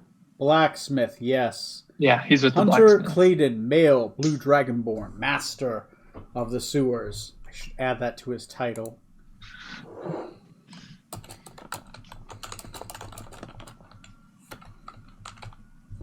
There we go. Got it. It's canon. He is there. He is outside. He seems to be really polishing up this large sword. It's like getting it ready. You knew the day before that the main of the sharpening was done by Nejiro, right? Probably because he's strong enough to sharpen it. At this point, he's cleaning up the blade, and he's putting wraps upon it. As you get close, it looks weird. Dragonborn are tall. This sword is as tall as he is. It is 8 feet long, right? From hilt to tip. It is the sword body as big as you are. Alrighty. And it is thick. It is thicker than a man. It is a big sword. Like, looking at it, you're like, the sword's got to weigh like 200, 300 pounds, right? All right. So I will approach him specifically rather than going to Najingo as I did last time. Okay. Yeah, he's one of the few that's out front. Najingo and the rest of the apprentices are inside. It is early morning, so they're probably really pounding out some piece of work. Okay. Hello, Hunter. We found some sort of resolution to what we spoke with yesterday. And what is it that you found? As he kind of looks around sheepishly out to the side. The workers that you had there were 2 lizard folk. They were both dead. They were under attack by some unknown force. We were able to dispatch of it, or some of them, but the other ones did flee. I might suggest you keeping a little bit closer eye on the spillway for a while. We'll take it under advisement with our arrangement. Yes, I have kept that in mind. Well, I'm going to have to hire new shovelers. I will search today, knowing that they are gone. The threat to them is gone out there? At this moment, it is gone. We were able to... we did dispatch of a few. Some did leave on their own power. But I think now that we know of them, they may not at least attack the same place. But I would suggest still keeping an eye out. I will let the lizard folk know that some had died in a Kenku attack. Alright, and I will hire more. Your payment, as promised. He will motion towards the sword. The metal is surprisingly light for its size. You do have to harmonize yourself with the metal or it is unwieldable. But after you get used to its heft, it is quite the blade. It will strike with more weight than which you wield it. It is light if you attune to the sword. It is heavy if it's not. The sword weighs naturally about 350 pounds. If wielded appropriately and attuned, you'll feel like 15. You will sink. Your feet may sink into the stone. It has some interesting properties. It was difficult to sharpen. We had to find bits of adamantine, and even then the adamantine was shaved to bits in its sharpening. The blade appears impervious to all forms of damage. Melting it took quite some time. Even Najiro has never seen such a metal. It was said to have fallen from Rainer, the moon of the Jotun. Its name, with my mark, is Jotun Shard. What is his mark, just for my own sake? His mark is a single sword, and that sword has a what appears to be a lightning bolt along its edge. Kind of like a, Alrighty. it's like a sword mark with a kind of like a squiggle across its middle. with 4 Okay. bolts, right? Just do. Nothing too crazy. If you can, when you use it, speak of my handiwork. One day, perhaps I will have such a illustrious shop as Nujiro, the Two Eyes. But, yes, the weapon does have properties of the Rhineran moon as its name. It is impervious to harm.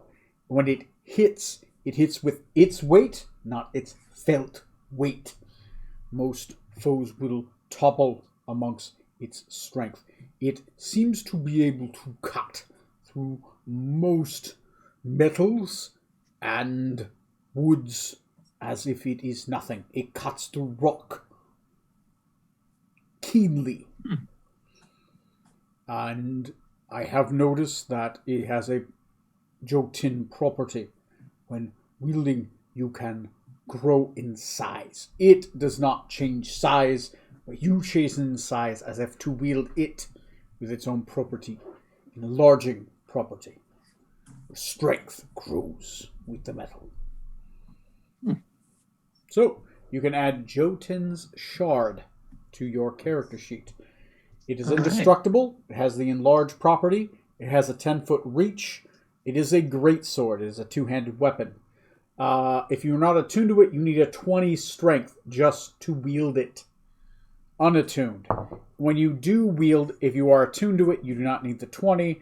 You can use Enlarged Person 3 times a day. When you do, your strength becomes 20 on top of the enlarged effect. Ooh, all right. Yes, Hunter, I will use this blade with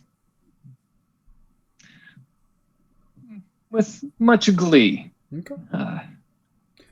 And I will be sure to make sure that people will know far and wide that you are the one that made it. Okay. And also keep in mind, when you are attuned to it, when you hit a person for the first time on a turn, once per turn they have to make a check or not become prone because of the weight of the blade striking them. Oh, that's cool. Yeah. All right. Cool. Before I do go, now that I have the sword, I do want to ask him a couple of questions regarding the spillway. Okay. Hunter, after what I have seen and my compatriots have seen at the spillway, have you heard of any odd stories, any illusionary things that have happened at the spillway or otherwise? Nope. It's mostly shoveling shit. Any odd creatures? No creatures. It's a shit pile. No one wants to go there. Even raccoons avoid it. I may suggest, if you do have the means, every once in a while, go down there and see if,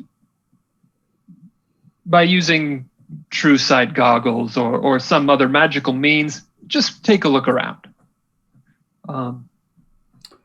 I'll try. I don't know these items, but I will try. If you do happen to come across anything, it may be worth your while. In addition to that, Commander Farskin would like to speak with you. Bear in mind, I did not tell him anything about our arrangement. I don't believe you are in any kind of danger. But he would like to... What am I to expect? He has been made aware of what we found down at the spillway. What did you find? I would like you to keep this to yourself for the time being, if you would not mind, Hunter. They kinda We look found a around it. creature. Okay. We did find a creature that we have run into, that my compatriots and I have run into in the past on different parts of the globe. And I would imagine that he is just going to ask you a little bit about basically some of the questions that I just asked. Doesn't know. Just answer. He doesn't know of the extra shifts. I did not tell him. They passed in the fight. Okay. All right. Good. So I would just appreciate it if you would go see him. I know that Commander Farskin is not one to be kept waiting. Yes, I will go meet with the commander. Enjoy the sword. I hope to hear its word brought about. I have never worked with such a metal. It took me months to build this sword. You will hear of it. I'll see to it. Okay. All right. You can add Jotun's shard to your character sheet. You do have to attune to it to be able to use its properties. Else, it's really fucking heavy. Like I didn't adjust its weight, but I probably have to adjust later that it's 350 pounds. But I didn't know how to adjust it at 350, but then attuned it's 15, so it's like weird. So Okay. yeah, it's Let's see, I just want to double check here. So the quiver that I have, the quiver of Alana, yep. Will this fit in that? It's considered a great sword, so yeah, it would fit inside of it. Okay. It would take up the lance spot, so I think you have like 3 spots for that or something like that. It kind of breaks down like which slot. It will take the biggest slot. Okay. Have. But let me look at the rules behind the quiver. So I think that was your 18 starting javelins. item, right? Quiver. Pretty quickly, yeah. The longest compartment holds up to 6 long objects, such as bows, quarterstaffs, or spears. It would fall into that, right? Okay. It would probably pop out the side, but it's still there, right? You can easily draw. Cool. Let me see. I'm trying to find the quiver. Where is that quiver? Archaon's blade, eye, adamantine. It is green. It's down below the javelins. Ah, yes. Yes. 2 pounds. Yes, you could easily put 6 long objects. So it would take one of those slots. Okay. Right. It's a big weapon, right? It's like having like a long spear, right? But yeah. Okay. All right. So, what do you guys do now? While the mansion is still up, I believe I'll take a moment to try to commune with the fishermen. Guess contact other plane. You have permission to contact him, so no need to make the intelligence roll. Okay. What do you say?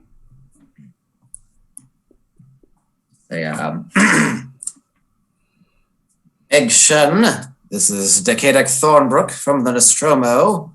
I have important information to relay to you if you have a moment of your time. Yes.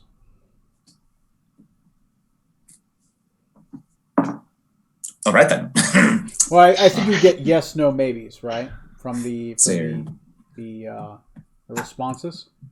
Let me double check real quick. You may ask your questions before this. You may answer these questions with one word, such as yes, no, maybe, never, irrelevant, or unclear. Yeah, you get one word responses back, so he will say yes.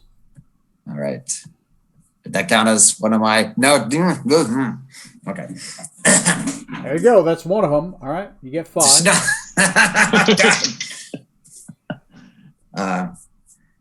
First of all, Captain Zorksan, I believe, is planning to confront Sessiva soon, or attempt to lure her somewhere that he can ambush her Would you be available to assist him with that, possibly as bait?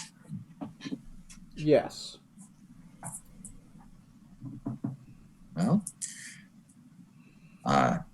secondly, we recently liberated Hyannisport in Euceria from an infestation of foul, false hydra that had been planted there. Simply curious if you were aware of that particular chess piece on this game board. Maybe.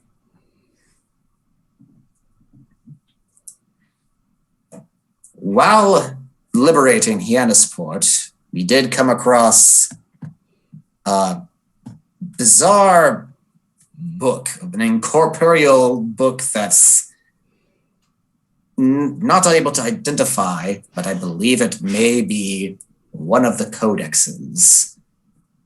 Would that be something you could assist me with in identifying what exactly it is? Yes. Good. Fourth question. We're back in Joso for the time being, and recently uncovered a plot by some Mind Flayers impersonating people and getting up to something here in the city. We're not sure what their plans are. I know the Kenku had recently attacked the city. Do you know if the Kenku and these Mind Flayers are forming an alliance of some sort? Maybe. Okay. And fifth and final question. Do you have any idea who Lee Harvey Oswald is? He seems to have some kind of grudge against our first mate, Edwin Smoot, but he claims he has no idea who this fellow is. And it seems, would you happen to know who that is and what connection there might be? Yes. All right. Those are my 5 questions. And when Tom / the captain wakes up from slumber here, I'll pass that on to everybody else. All right, sorry about that. How'd the talk go? Yeah, I didn't know how much of that you caught, Tom, but I left to go get my tea after the second question. I know Okay. you're about joining for Sessiva. yes, I asked him if he'd assist us with confronting Sessify. He said yes. Mm-hmm. I asked him if he was aware of the false hydras or knew where they came from. He said maybe. He said he would be able to help identify the Codex. Said that there might be an alliance forming between the Kenku and the Mind Flayers. And he does know who Lee Harvey Oswald is. So that's, yeah. Well, to be fair, if we want to find stuff out about Lee Harvey Oswald, we should do it when Smoot's not here. Right. Or, I mean, we probably could just find him and ask him because he seems to be fairly talkative. Well, we would, but the guy keeps using these false hydras, so we keep having him be deafened. This is his fault, not ours. That's awesome. We're going to force him to change his entire school of magic so someone can understand what he's saying or talking about. He's going to have to rewrite his whole revenge plan.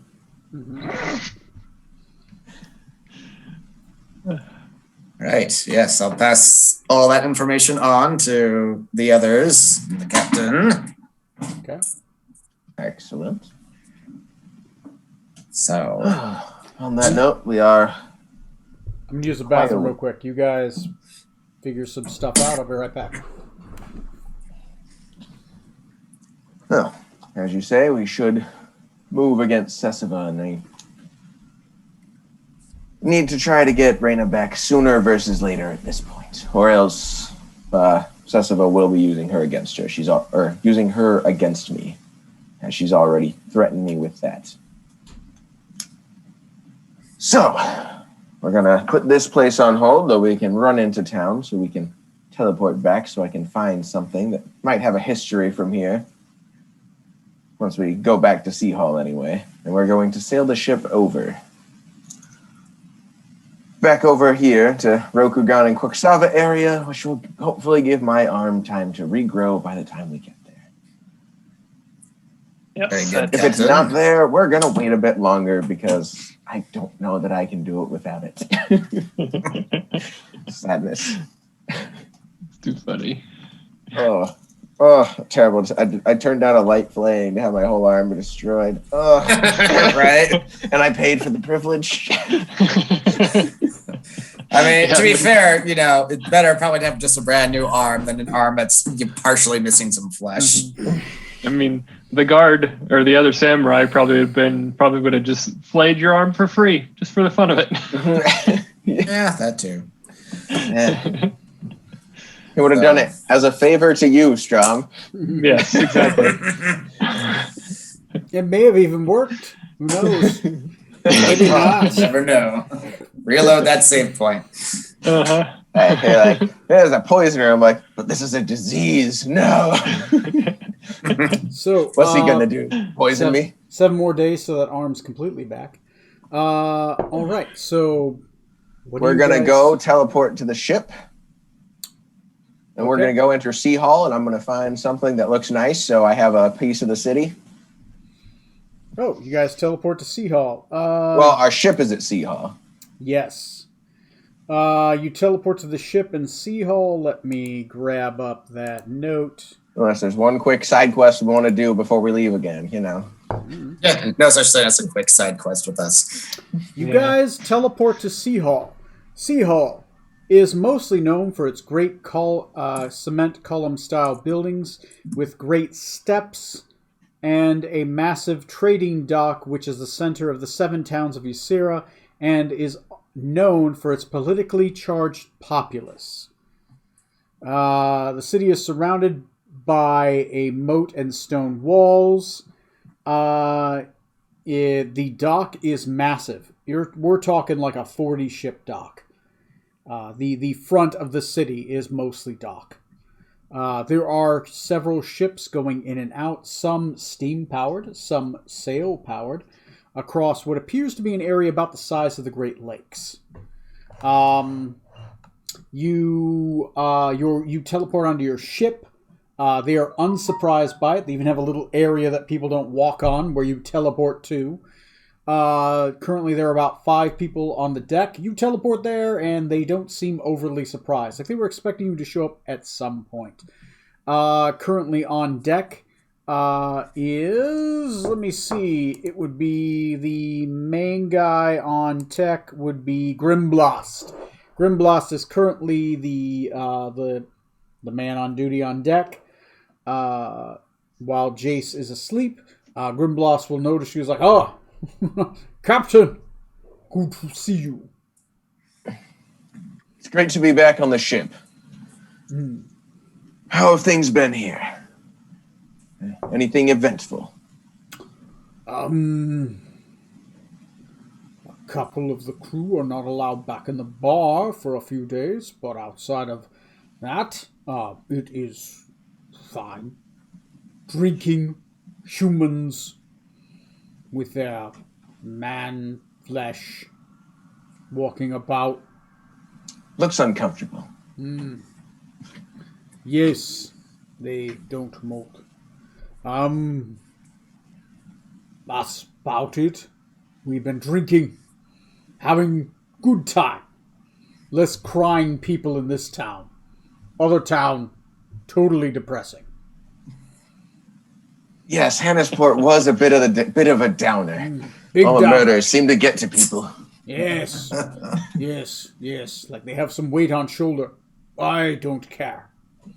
But good city. Nothing new. Elven women being As he does that, there's like 3 of the elven women on board the ship are on crew right now, and they just kind of like, you motherfucker. Just like all of them just like giving him the shit eye. One of them on deck. Lyrith has a fucking hangover. Like, she's walking around. She barfs overboard. And, just for a minute, kind of cleans it up and just kind of walks off to the side. Arapissus isn't there, is she? The one who keeps pestering me? Oh, yeah, she's there. I said 3. And I think there literally are 3. There is... 4 now, actually. Oh, right. Those 2, Quibella and Tatiana. Right. Tatiana and Alice are not there, so it's Lairjeth,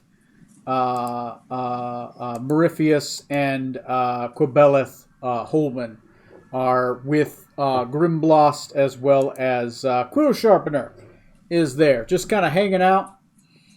As he sees his girlfriend teleport on board, he stops trying to hit on Quillbeth. So Scarlet seems distant, though. Right, very distant. I wonder if something happened.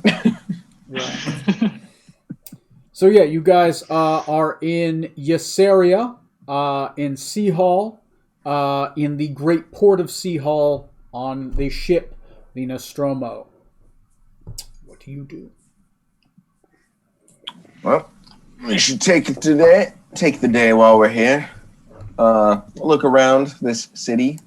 Maybe see some of the shops, and then we're going to be turning this boat right back around, and we're sailing off near Rokugan in Quicksaba. Okay. You do know to be careful because there is a blockade in Keleth. Yes. These guys did a good job getting around it. I think we'll manage. We'll fly over on our way back. Okay. Yeah, I mean, that's about the one way around it is... because it's a blockade, like it's a river. So, okay, cool. You guys check out.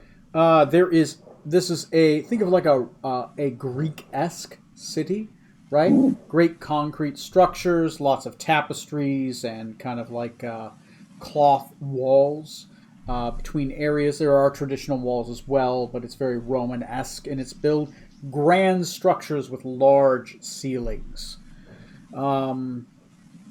There is a blacksmith shop, an alchemist shop, a general store, and I'm surprised there's not more. There's a tavern.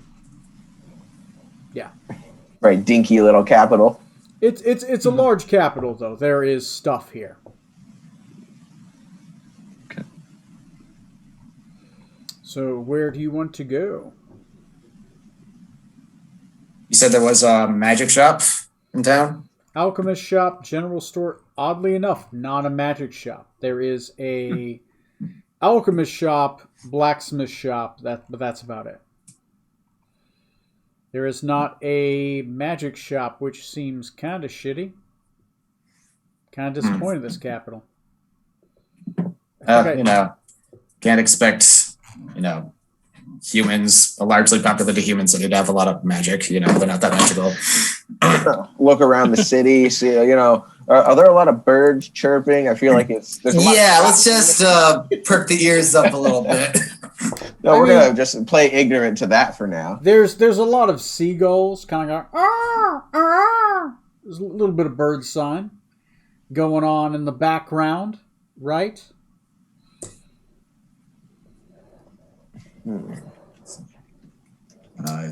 I would be interested in at least checking out the general store just to see what they have there. Okay. And if possible, I'd also like to find Tatiana and see if she would like to accompany me and see the city a little bit. Tatiana is totally there. Let me pull up her character sheet. Tatiana Goldsmith. What is her personality? Okay. Yeah, does she have gold hair or blonde hair? Silver hair. Okay. Cayenne eyes. Okay, Tatiana is nearby. She's lower deck. She kind of comes up. She's like, Dikaidik. It's good to see you. What can I help you with? Oh, nothing at all. We just returned from our excursion in Joso, and I think we're just going to explore the town, get supplies before setting off again, and just what I knew I promised you a trip with the party at some point, and nothing too exciting, but would you like to take in the sights, do a bit of light shopping, maybe? Of course, yes. I'd love to. I'd love to go with you there. It'd be fun to go visit the city and get away from they're a pleasant bunch. This crew. Yes, good to have you back in the fight, but fresh air, distance sometimes necessary. I know the feeling. Okay. Yeah, she'll accompany along. She's just kind of walking about. She is in a shortened leather jerkin with some chainmail on the side. She has some yellow long cloth arms, since she's mostly a bowman, and a long yellow-esque silk gown with a long cut down it and a leather belt. I can hear Neil in my mind saying, yellow, huh? Hey, that's the art. That's the art, right? Her hair is a little bit braided along the top, but it's long going down. There's a single leather strap kind of holding it back from going in. But outside of that, she doesn't wear a lot of materialistic jewelry, right? Though she's, at this point, fully healed out, so she doesn't need makeup. She's one of those people, she's naturally a 10, right? Just naturally walking around, she's a 10. She's an elven 10, so there you go. Which is like a human 15. Right, which is like a human 15. And she is she's a little bit skinnier than her sister, but she's... Yeah. Yeah. So, yeah. Okay. The kid just awkwardly shows up with the rest of the party like, all right, shall we go then? It'd be lovely to see the town outside of its docks. Yes. Okay. So, where do you guys go first? There is, fuck it. Roll me percentiles, because you guys are in the capital city. The main religious stronghold is here, and you are at the dock. Solid roll percentile? Strom roll them. Strom seems the most appropriate to roll these percentile dice. Alrighty, here we go. 26. Okay, I chose low. Okay, Scion. His religious temples are at the docks. Ooh. There is the largest temple to Scion is in Sea Hall. It is located at the docks. It is made primarily of wood, and sitting outside the docks, you see the fisherman. He is fishing off the side of the docks, near the temple. Seems to have a long fishing pole cast, and the string seems to go far into the distance. It's as if he twinkled, as if to mention, like he was trying to get you to see him without him saying a word. But you notice, as you look to the right, there's a sparkly man for just a second, with a large fishing pole outside of the major temple to the god he serves. Like a shoujo anime when all goes misty and pink and there's bubbles in the background. Right. The temple itself is made purely of wood, right? It has made of wood and logs. It's built into the dock itself. There are several men in grayish robes, each of them shaved bald. And they seem to be primarily skinning fish and cleaning and doing manual labor. As they do seem to chant, as if this is some kind of ritualistic task. The fishermen... So I will... Yeah. Sorry, go ahead. No, go ahead. I will point out that the fisherman is over there. to the captain and to Decadic as well, just for sake of everybody in the area, that he's right over there. And I want to go inside the temple. Okay. Okay. Give me one moment.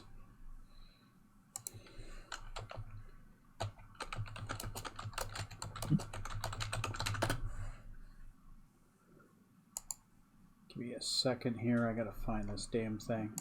I save it in a bookmark. Is it this one or this one?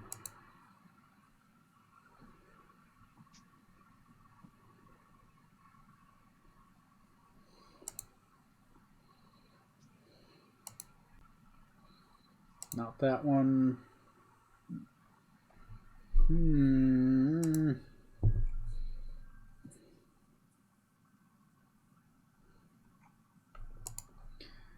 Is it this one? Noble Houses, DM Dave, Books, Enterprise, NPC, 5e. Well, oh, darn it. I had a temple generator at one point.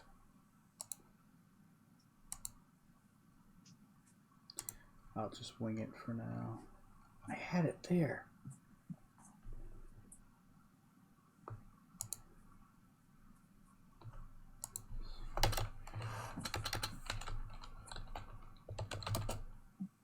And did you say it was the largest temple Yes. in Galaxy, or just the largest temple in... To that god. This would be the primary temple Okay. to that god. Okay. I will work on the true generation later, but while that goes on, just gonna wing it for now. Okay. So, as you, who wants to go first? You want to go first with the temple, and then you guys go later with the fisherman? I'll let them go first. Okay. I just kind of want to go in and just check it out, so I'll let them go There's first. going to be a lot to check out. So, okay. Zorksan and Decadic. The fisherman is there. Oddly enough, fishing. We'll approach him and they didn't expect to run into you again so soon, but I guess I probably should have actually expected to see you again after contacting you. Well, you are here in the place of the center of my power. Welcome to my home. So, you three are here. Each of you looking for the same thing. What brings you to Sea Hall? Primarily, we came here to find First Mate's father, having liberated Kiana's port. It needs rebuilding, and we figured alerting him of that would help speed that along. Edwin. Speak with Joseph. Is that his father? Yes. I know Joseph. All men of Metian line. I know. Metian, you said. Didn't realize Smoot's family descended from there. All men of Ysaria do. Ysarian men are descended from Metian lines. Long ago,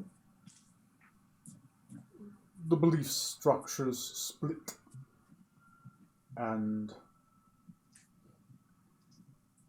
well, the Metians focused on primarily the goddess Adolpha, the Ysarians, the Sire. They still keep with the ways. They are forgetting their better halves. We are two halves to a whole. She and he to make we. We are stronger together. Neither greater or lesser. Like a human, without legs, does not travel far. Without arms, does less burden. It takes two eyes to see the depth. One eye is blind without the other. Easy to forget. Speaking of forgetfulness, wild time in Port, wasn't it, fellows?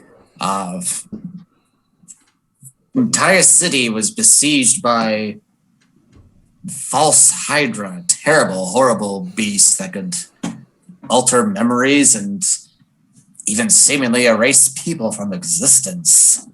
We encountered this once before in Azun, a small, unfortunate mining village. But I shudder to think have you heard of any other cities anywhere else suffering the similar fates? It is difficult to catch that which is not as. A difficult fish to hook. You see, he does his eyes kind of glow with a rainbowish light, just for a moment. You say false Hydra. You're a type, but it's not truly what is and is not. You mentioned Codex. Yes, in its lair we found a book, an incorporeal book that appears to be a codex, as well as the eggshells from which it might have hatched. May I see? Yes, if you don't mind coming onto the ship, I would feel safer doing that to someone more private than out here. We are in the safest place. We are sheltered in a god blind. All right. Yes, I can retrieve that for you. Captain, I believe you had business you wanted to discuss with him, yes? And the kid just runs back off to the ship to get to that chest. The lady will take off with you. She's thoroughly kind of like weirded out by this guy, but she's following because this is exciting, right? So, Zorksan. I, for one, couldn't agree more with much of that speech you were giving to Kadik there a moment ago. And that's why I'm calling on you to keep your word and help me rescue my she. She brings us perspective I do not have. And soon she'll start being more actively used against me. I can't risk that. Yes.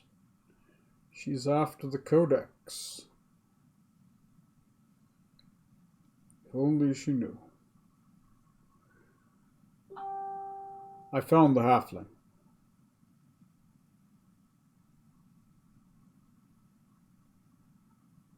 Where is she? I assume aboard the Nautilus with Ceciva? No.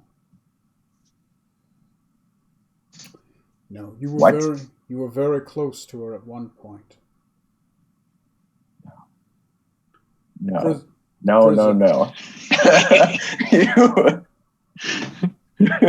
The prison in which you rescued that one. And he points towards Tatiana. She remains within its walls.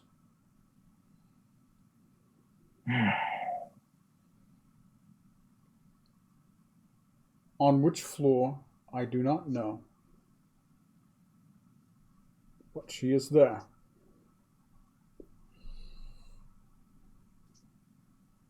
This doesn't make us square, but I assume it evens up. A little bit more. That is a great help. And I assume that we'll likely have more dealings with you. It seems our fates are at least a little intertwined. Yes. On this continent, you are a presence. Good worms for big fish.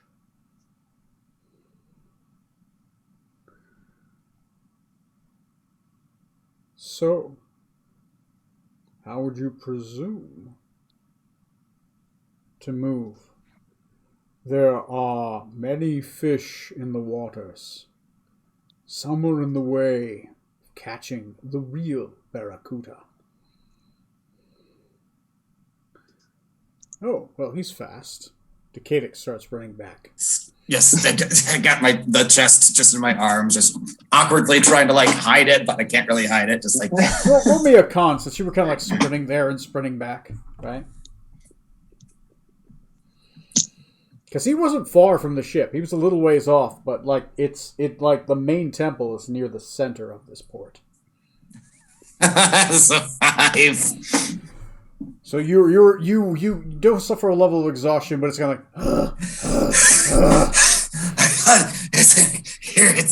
Tatiana is kind of trying to she's also exhausted. She's just it's heavy, and she is a skinny elven woman, right? Yes, it's in here. Should we take it in the temple, or should we wherever you want to take this? The dock is fine. Outside, people will just see a man fishing. Pretty well. I'll unlock the chest and very carefully pull out the bag that I had the Hydra eggshells in and take out the Codex book and close the lid with the Haster book still inside.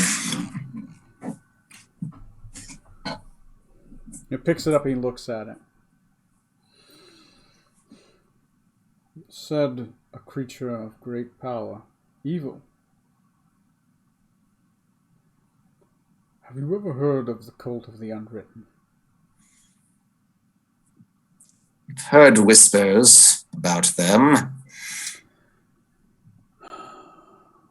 Priests and sorcerers who bow to oblivion and gain the power from nothingness. Have you ever heard, I believe we've mentioned this word before, Tharizdun, chained god of oblivion? Yes, we are familiar with that. Long ago, the gods gifted higher powers unto the world. Each god gifted a codex of power. For every god that exists, there is a codex, even for Scion. This codex is Scion's codex.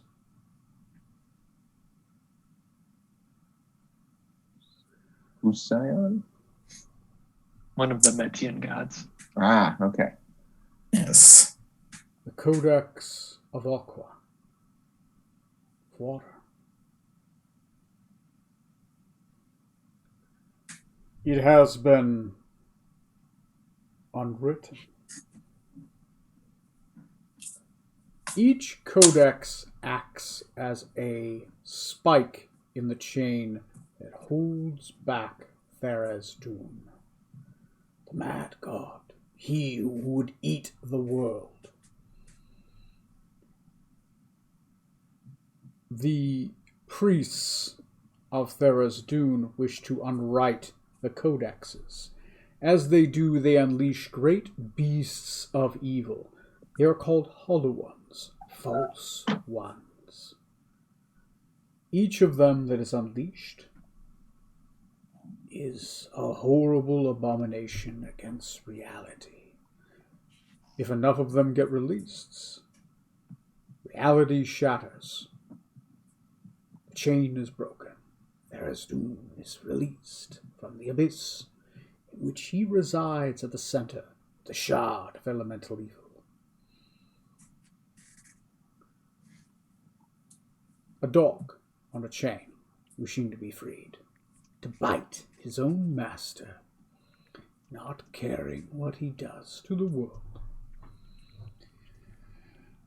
While the false ones that were generated from unwriting the Codex Aqua exists,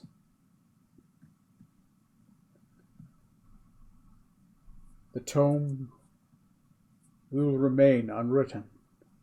Kill those monstrosities that were unleashed, that slowly fracture reality.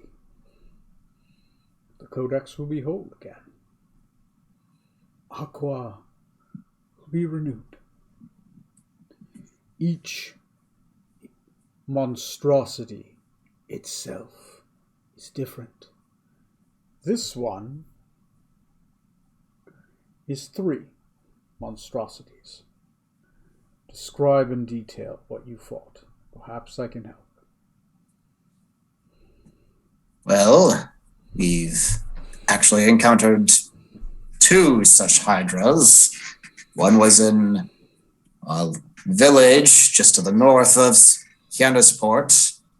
It was a large creature. It had 3 heads that we were able to dispatch. The one beneath Hyannisport was much, much larger. It had 7 heads all told, I believe. It hid through some sort of singing. Yes, bird song seemed to be what it used to affect people's memories, hide itself from plain sight. Well, and it seemed to have henchmen or something, some sort of golems made of discarded objects or small, unimportant things. Yes. That were measuring people before, but no one noticed they were there while they were being measured. Yes, they seem to be selecting individuals for consumption rather than picking off victims randomly. We're not entirely sure why. Speaking of the golems of the forgotten things, the sorcerers and priests of the cult of Unwritten follow under certain spheres of power. The golems of forgotten things are made of lost items, things lost and forgotten. This is a god of oblivion. The golems of forgotten memories are shadow creatures, made of forgotten or repressed memories. When you walk into a room and you don't remember why you were there, a golem of forgotten memories is birthed. You forget a birthday, a person, a lost love. When the memory of a man who used to exist and none remember him before is gone, and not but his touch or his voice remains, lost to memory of golem of forgotten memories, can be made, but sometimes evolve,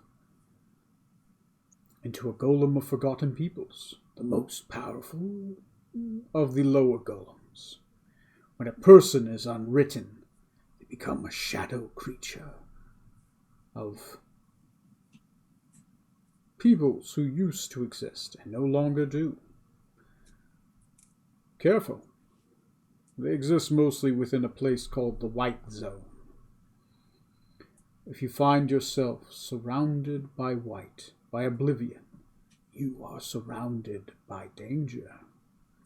Those that have been forever forgotten, names where tombstones have eroded, and not even the name but a nub remains, a golem of forgotten peoples may roam.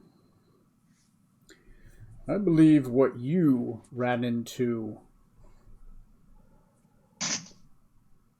was the most powerful kind. I believe you are, as we've said, the Golem of Forgotten Things being the lowest, the Golem of Forgotten Memories, the second lowest, shadow creatures, the Golem of Forgotten Peoples, generally changeling-like human forms that can change and transport back and forth between a place called the White Zone. The next most powerful you are very familiar with. These are the direct servants of Tharizdun, the Golems of Forgotten Places. I believe you've met a Dracolich before. Yes. Is a How would you Golem know that? of a forgotten place. Samad. Yes. There is a Mummy Lord as well, who is such. And a powerful sorcerer who has bargained greatly for power, who seems to have taken control of the tribes of Ulan. A Lee Harvey Oswald. Yes. We encountered him before. He is difficult to find because he has unwritten his own existence. Tribute to Tharizdun. A man that has never existed before, birthed anew. That's all I know of him, and it took much to learn that. I hear he likes to talk a lot. I don't know. He gets red in the face a lot, but you couldn't hear him. That would explain why Smoot didn't recognize him.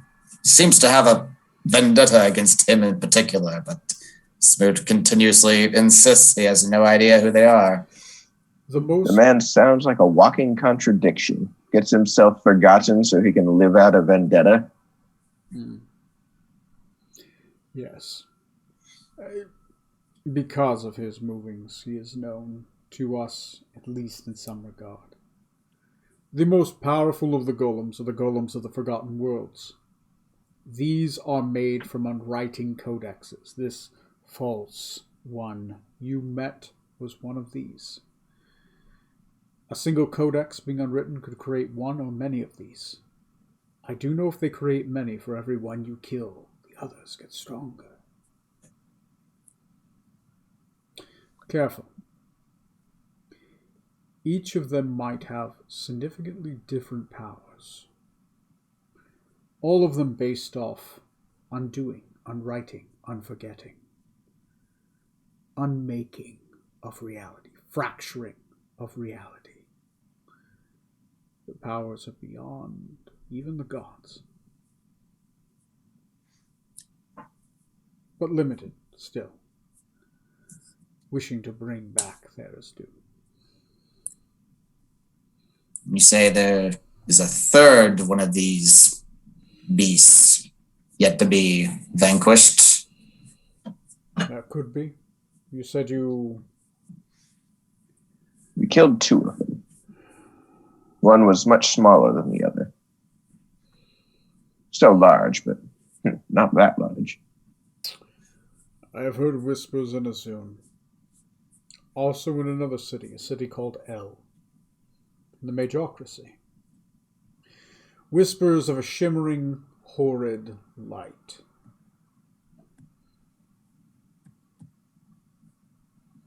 A city that has never known darkness. Floating city.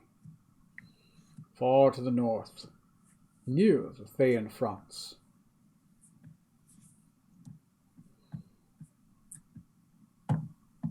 DM question, Tony. Is that the same city that one wizard I spoke to at the wedding party mentioned? Oh boy, oh boy.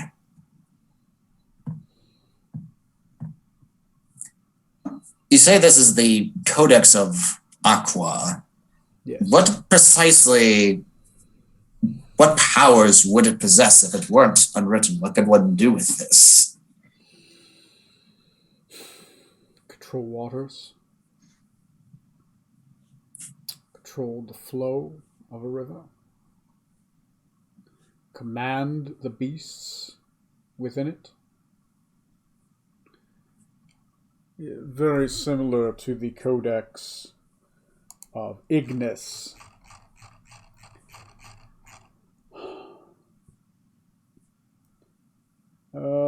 It can create a... Let me see. Let me look at the Codex of Ignis. Codex of Ignis. You would become immune to most corrosion from water magics. You would be able to sheathe yourself in an aqueous aura of magic. You would be able to control all water within a radius around you, as if it was an extension of your own arm. You would be able to create great storms and great waves within it. And for a time, you can become one with the water around you. You could become like a greater water elemental. You could become one with the water itself, as well as controlling the flow of rivers. The water would become like clay around you.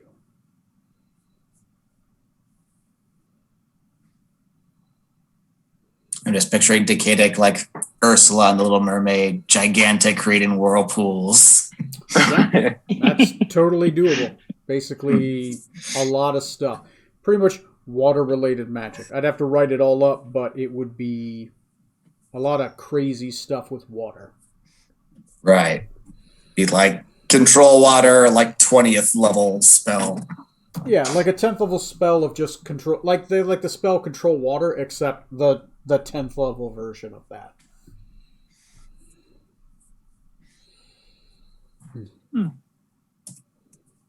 Well, what do you make of these remains of the egg attached from?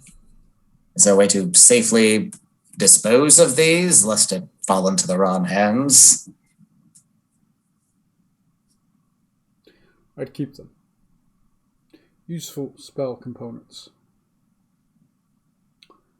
A creature, Forgotten Worlds. There are 4 of these creatures, each one getting stronger after the other one is destroyed. I suspect Azun and El are the final resting places, but their master is the real threat. He may create others. He finds another codex, or refines this one and unmakes it again.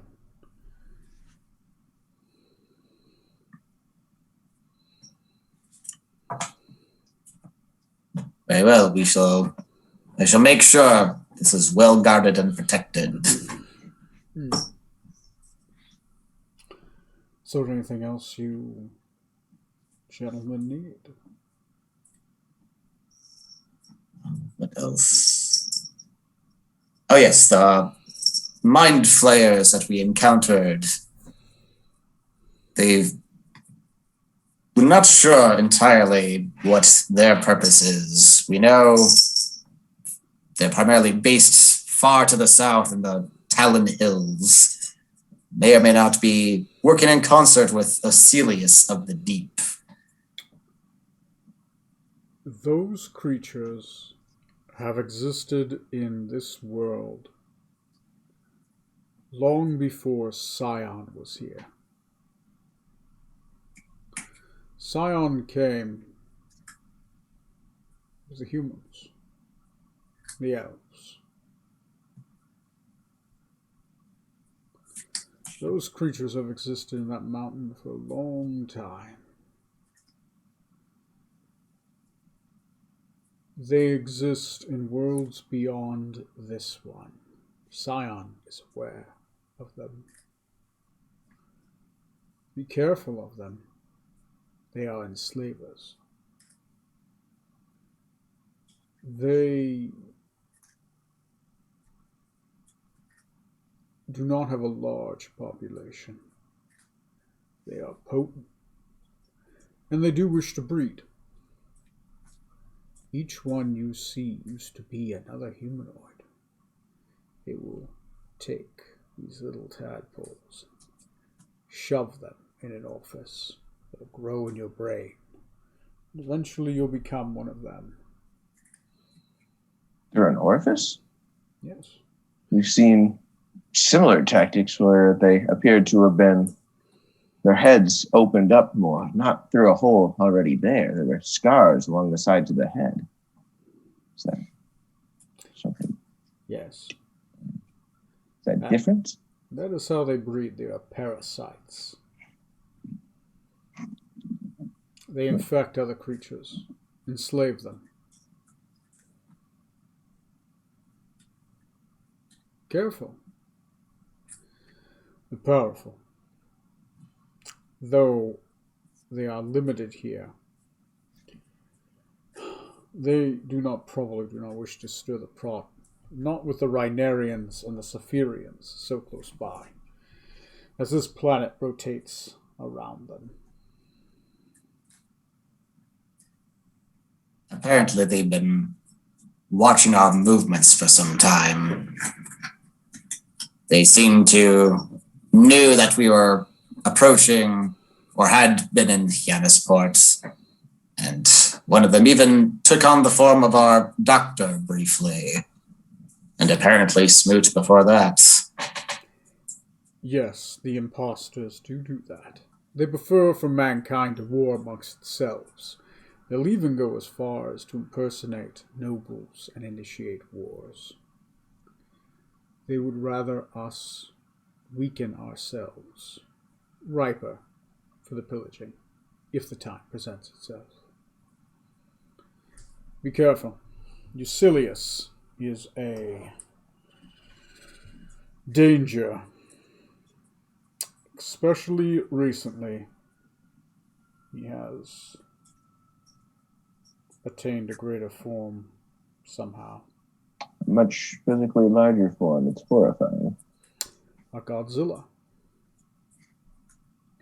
One of the Forgotten Four. You're one of 7 that know that. Oh, I got to touch it. It might be possible to separate him from his form, but only the Rainbow Lich might know how. Do you know of any methods of detecting the imposters? I did find them. Would we need true sight? Would it have to be magical means? Or is there any other way we could tell them from normal folk? There's a sorceress who might know. If you are heading south, the Witch Queen would know. She is a sorceress of great power. If anyone knows that, perhaps Prismatic Lich, the Rainbow Lich. There are a few others I might know.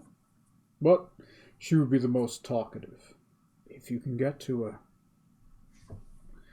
Though, be careful. The Codex is there.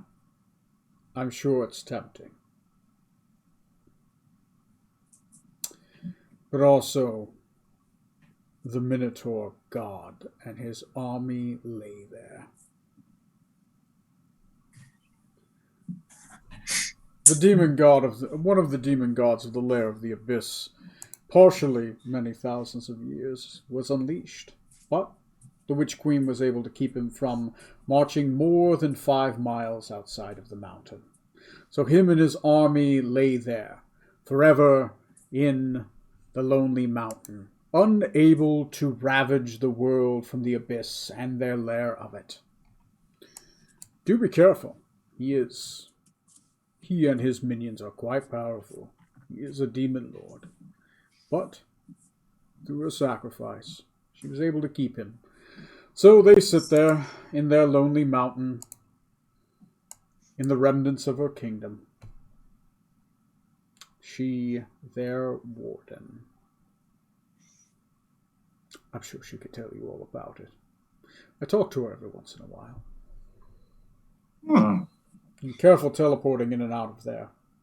There's a chaos ward around there. You might end up inside a wall. Inside another creature. Glance at the captain. Yes. Good to know. Anything else?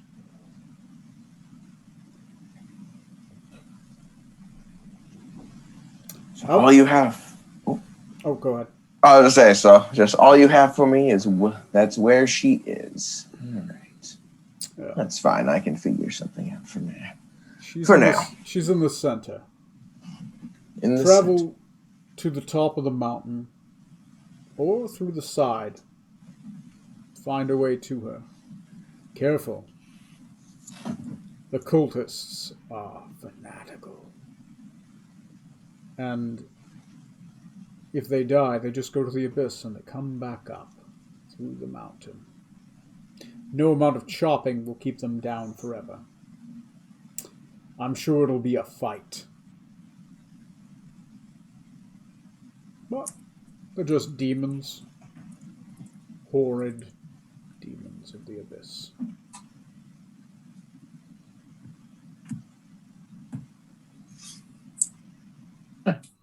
Well, I think that answers all the questions that I had for you. Yeah, I think I'm content for now. Okay. Alright, flipping back to Strom. Strom, the priests who are shaved bald, right? Most of them do have religious sigils upon their head. Let me go to Gods of Golems. As you enter, it is a giant open area within the dock. There are the sides are flanked by longboats, each of them with nets cast down. The longboats themselves are ceremonial. You don't think they could float, but they do represent. The anchors from these longboats do rope up into a central figure made of what appears to be pieces of ships and tools and other woods. You see what appears to be the darkened body of a man, shorter in stature. It's a giant figure, but it's short in stature, you can tell, very muscular. There are what appears to be nets cast across his chest and waist, almost as if it's supposed to be like some kind of Scottish kilt, right? Obviously, he has a clean-shaven head, kind of a flat nose, kind of ugly features, right? Akin to the fisherman, but not quite, right? It's a little bit off. You know this to be a religious figure of Scion of the Dawn, god of fishing and duty. It's a much like if you were imagine, like you ever seen like the cartoon, the Hercules, or any like the other cartoons or depictions of like Greek religious places. It's a giant figure of the god in the middle, flanked by the representations of what his domain is. And there are many priests going in and out, and there's an offering table, mostly fish, right, and tools, other things of burden and duty seem to be cast upon him. There is kind of a short line of men just kind of basically just offering to bless their daily work so that their fishing may be more fruitful, that whatever house they build is more sturdy, that kind of thing. There are a couple on the bow of each ship. There is a man who does chant as you walk by. basically just calling out from the ship. They are speaking in a mix of Metian and Ysarian. Basic chanting about duty and law and the dawn and hope. Okay. What I am going to do is I'm going to stand in the line behind the folks that are putting offerings. And as I get up to the front, realizing I don't necessarily have anything to offer because I wasn't really prepared for this, instead, I'll take a moment and attempt to meditate to see if, and this is going to be a long shot because I'm not familiar with it, and to see if I can ask for some kind of guidance in how to deal with my mother to get revenge for my grandmother. Okay. Roll me a percentile check to see how clear this is. Okay. 38. 38.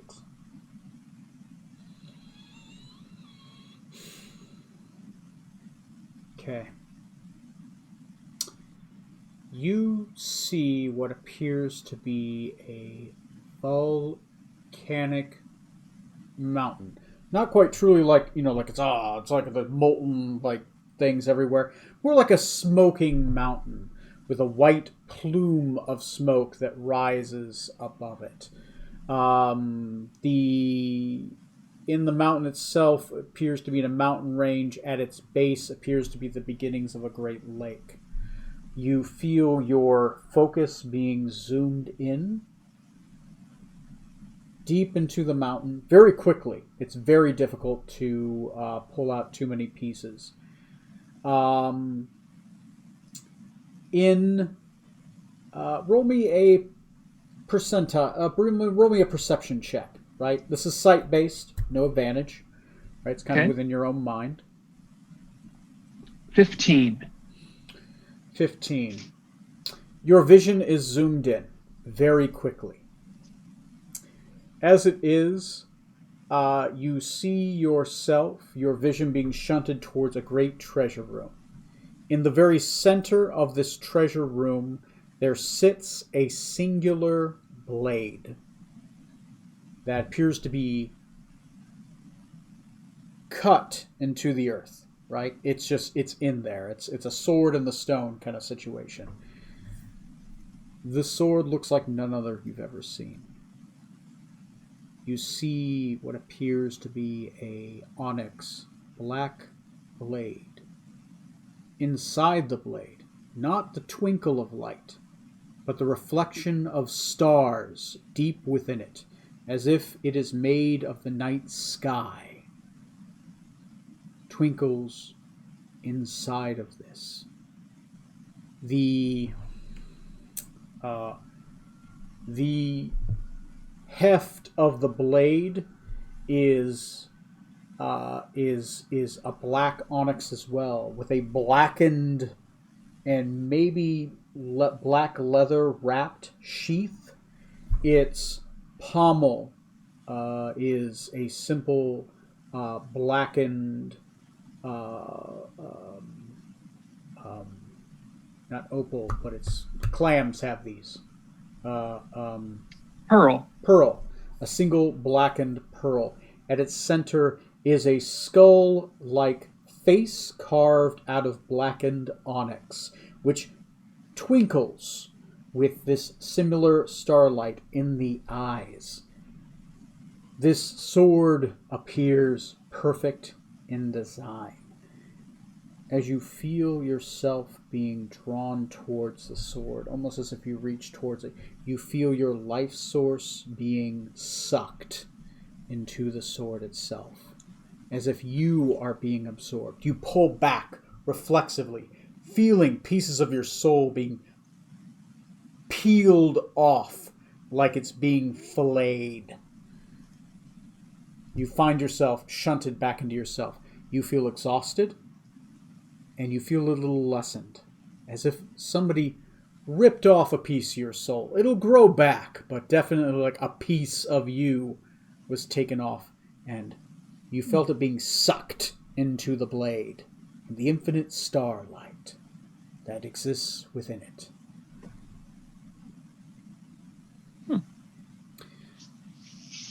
Not sure what that means, but there you go.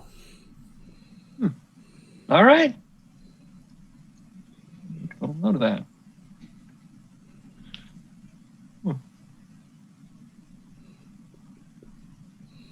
Okay. What do you guys do now?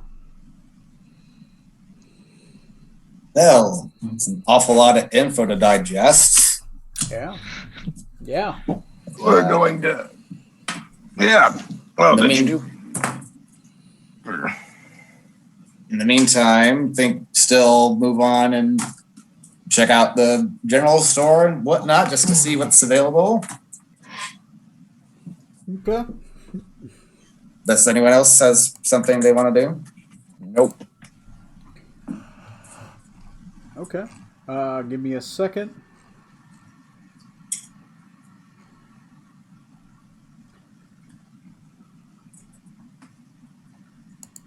Magic shop generator. 7, 5, 2. Advanced options. Weapons.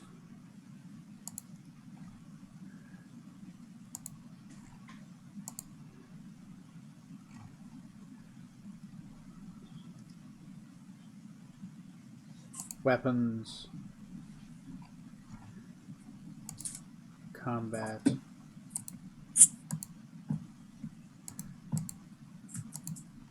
Okay.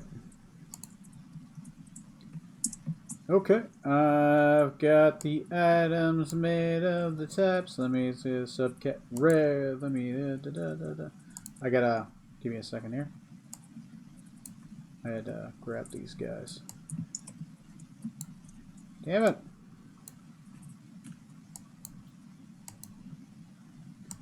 Sorry for the wait. I'm trying to copy and paste these guys into the thing. It's all good. Right. And this is going in here. And you guys are going to go to the... You said the blacksmith shop? The general store first. Yeah, general store. General store is called the Ash Hill Sack. It is in a major crossroads. The street outside is next to a grand hall. The general store is wooden with a large single-story building with a small fenced yard. Vines covering the walls and roof. It contains an inverted hearth and all sorts of kooky crap on the walls, is the exact writing of it.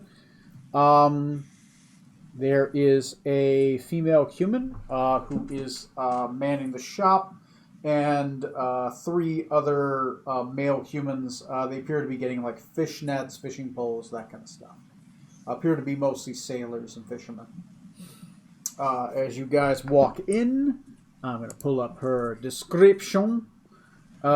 She is late middle-aged woman, dresses in a turtleneck beneath a gray cloak with blue slacks, and is decently physical shape. She has silver hair, which is long. Her face possesses mild wrinkles. Her smile is extraordinarily sincere, though she does not smile often. Right? Not a lot of crow's feet here. Typically high on some kind of drug or another. Oh, jeez. Okay. So as you guys walk in, hey, how you doing? My name's Elizabeth. It's great to see you. What can I do for you guys? Yeah. We're just wanting to stock up on supplies. Just arrived in town and are interested in what wares you had to offer. Gnarly. Yeah. I've got stuff. Sure. You need supplies? What kind of supplies are you looking for? You guys gonna fish like these guys right here? I've got nets, mostly made of net-like material, mostly cloth. I got a chain net in the back for if you're looking to catch some sharks, which I wouldn't, but whatever you guys want, that is pretty all right with me.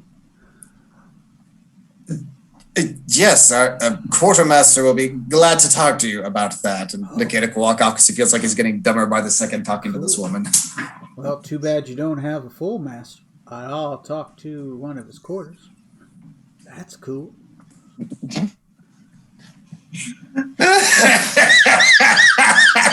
She's high. Looks down at Scarlet. Right. Oh, I'm channeling Corey right now. Oh, shit. So she's kind of sitting there, and she seems to be eating cubes of cheese. Cheese cubes. And probably what's wine? Maybe. So, you guys looking to fish? Or you guys like totally just here to look at the sights? You guys don't look like you're from around here. Mostly the keen to the or the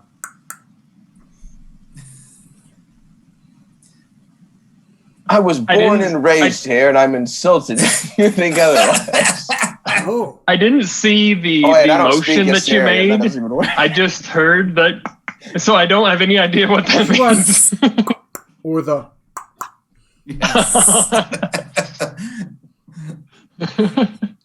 Oh, okay. Ysarian. Born and bred. She's speaking Ysarian, by the way. I say, actually, I would have had to pop tongues. I can't speak Ysarian otherwise, so I put it on. Yeah, so you totally... I might have to also, Yeah, by the way, if you're in Ysaria, they're talking Ysarian. Yeah. These guys Right. Some might actually speak Median, too, right? Median is a second tongue to them. And kind of like Spanglish Strum, if you don't speak Ysarian, you kind of pick up like every other word, right? Yeah, cool. You're totally from here. Yeah, sure. It's a big city, right? That's cool, right?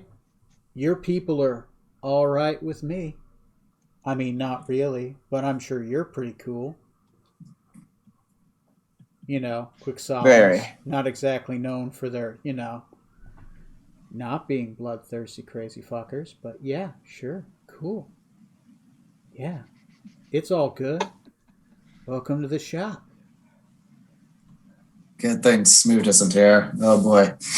Hear him, the way he's flattering me to my face, so he wants me to buy something. This is a lady, by the way. Lady, long silver hair. Her eyes are fully dilated, right? And to accent it more, she's rolling a joint right now while you're talking to her. She was kind of like, so, what can I get you guys? There you go. What are you even after here, Decatur? I don't know. I don't know. I was just wanting to see what they had to sell. I wasn't really looking for it. No, I didn't expect to come to a trap house. That's cool. I go to places all the time, and I'm not really sure either. Right? You just kind of go with the flow, right? I mean, do you have potions? Like health potions, like the healing potions specifically, those kind, not other kinds. Like healing the mind or like healing the body? Like healing wounds one might sustain on dangerous situations. Like the wounds are like from a sword. Like not there anymore? That's right. That's right. I'm just gonna walk out. I'd probably go to the apothecary. We got one in town. He's totally down for that kind of stuff. That makes me not want to go there. Hearing that. He's a rad guy. He's a rad guy. His name's Cody, right? Cody Cure, right? That's not his natural born name. He changed it from that. He used to be.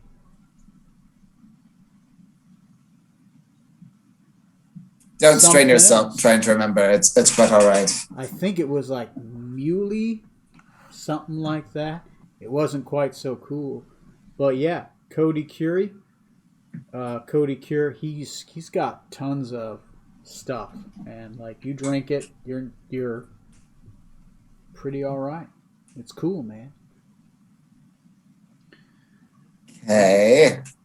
Cool. I mean, I've got tons of other potions if you guys like to party.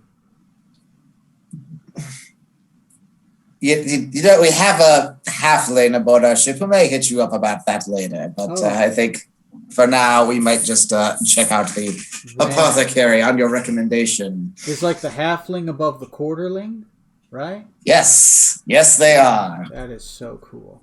All right. Cool, man. Cool. Totally rad. I got a bunch of rations if you need anything like that. We do got certain things on special today, right? In case. I got files. I've got potter's tools, wood carving tools, basically any tool of labor of the trade, you know. Scion's the man, you know. I've got tons of other herbal remedies, right? I've got crystals, right? Have you ever tried screaming into a crystal ball? It helps, man. I've got this new thing I've been working on. It's called cupping. It's going to, like, take the place of potions, man. Like, none of that impure stuff into your body. Just the real stuff, right? Right? Poke some needles into you. Scream into a crystal bowl. Man, it's better than one of those elixirs, right? It's going to take off, man. It's going to take off.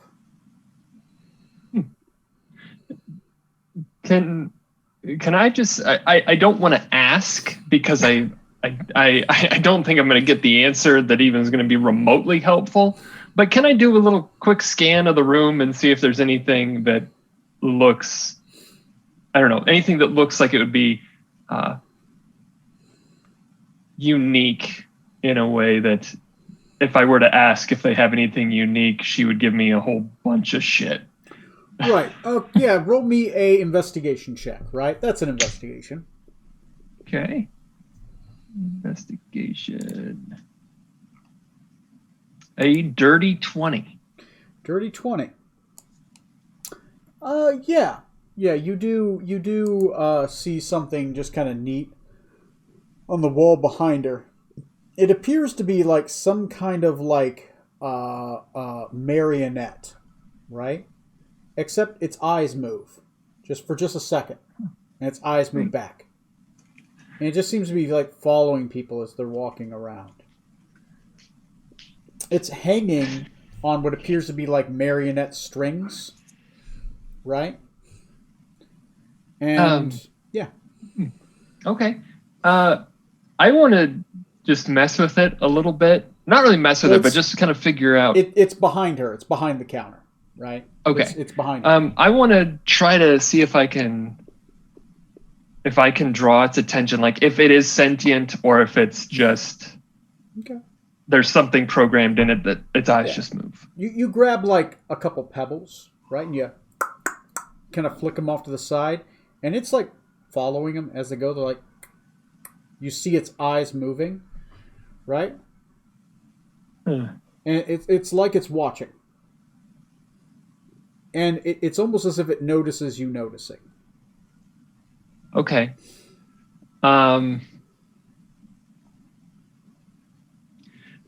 Is there any? Well, I wouldn't know. Never mind. I'm not going to ask that question.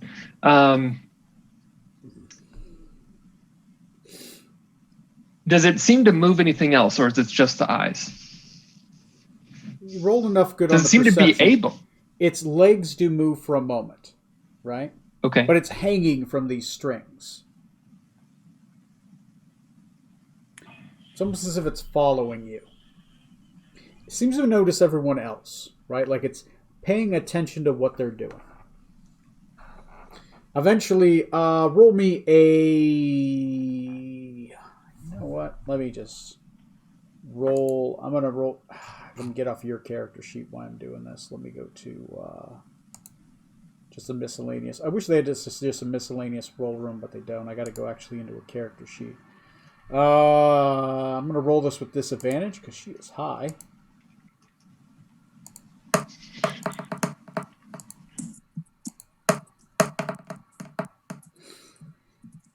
Yep. As you're kind of looking beyond her a moment, she just kind of moves in the way, and she looks like she's fixing up her bosom a little bit, right? You get the feeling that she thinks you're checking her out, right? She's just like, hey. As your eyes kind of move, she's like,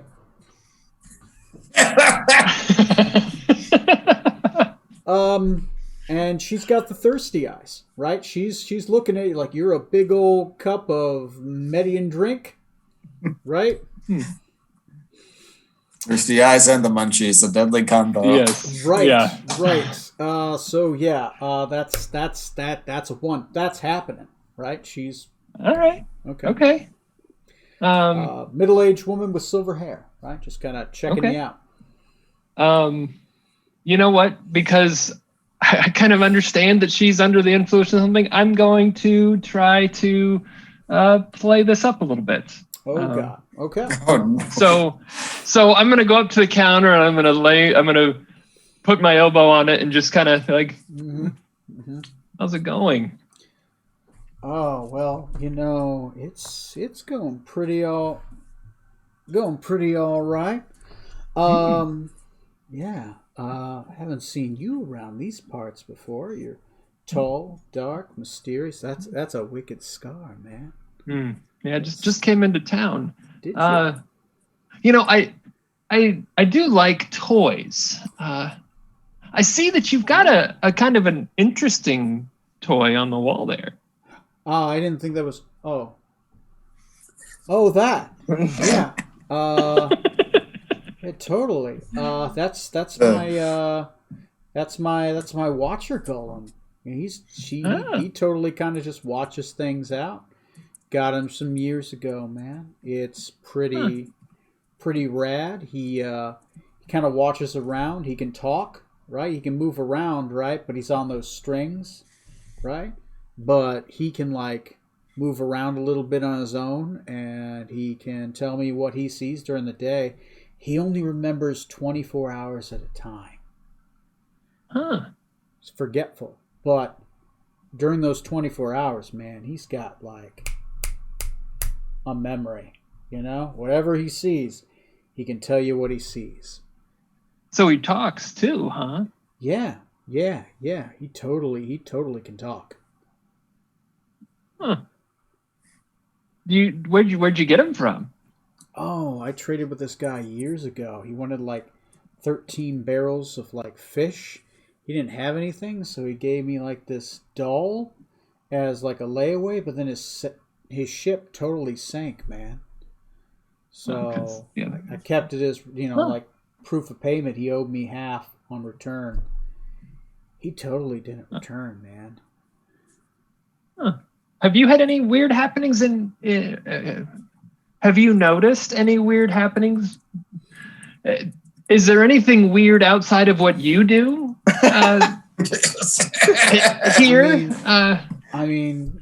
I guess it's what you mean, like weird. Are you talking about like what I do out on town? Is that weird? I like to party. I like to go out. You ever been to the local tavern? I haven't, but I'm not opposed to the idea. I close up around 8. I can tell you all about this town, man. Like, we can. If you want to get a drink, I'm sure you got tales. I don't go far outside town. I'd love to see what you can. You look like you know some stories. That's I do know. I know a few. Yeah, Right. I've got some that Right. are pretty interesting. Now, back to this the doll there. Oh, right. Uh, Yeah. The doll on the wall, right? Yeah, Oliver, yeah. right? Yeah.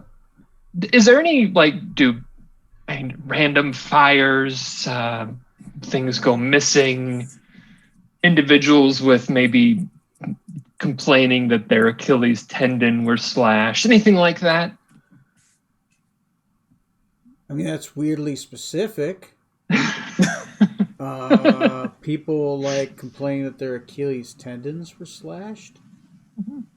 I don't know. Okay. I mean, I'd probably check with like the apothecary on that kind of stuff. Most people come to me, some medical kits every once in a while. A little herbal remedy. Like some rations. Whatever. General supply stuff, right? The occasional weird thing, right? I got these ladies that come in every week, right? They always want some weird stuff, but outside of that, I mean, it's pretty all right,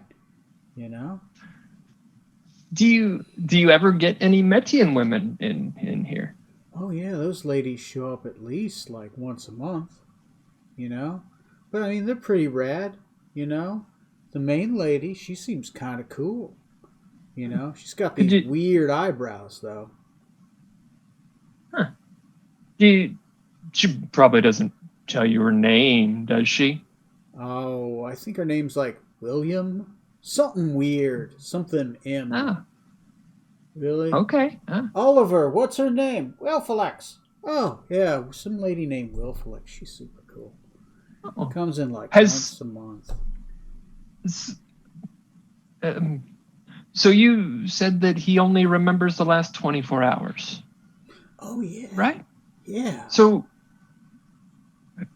has she been here recently? I got no memory. Oliver, has she been in here? Yeah, like an hour ago. Oh, yeah. Yeah. What was the doll's name? What did you say? Oh. Oliver? What's your name? Oliver. Your name Oliver, man. It's super cool. So I get off at 8, you know, like I like getting drinks, you know. Kind of a young Yeah. You work out, right? I think that the captain needs some help over there. And left. I went outside. No, man, he totally took off. You know, it's kind Yeah, of I'm halfway to the And I turn apothecary around right like, now. shit. as you walk off, like she's oddly like she touches your arm and kind of runs her hand down.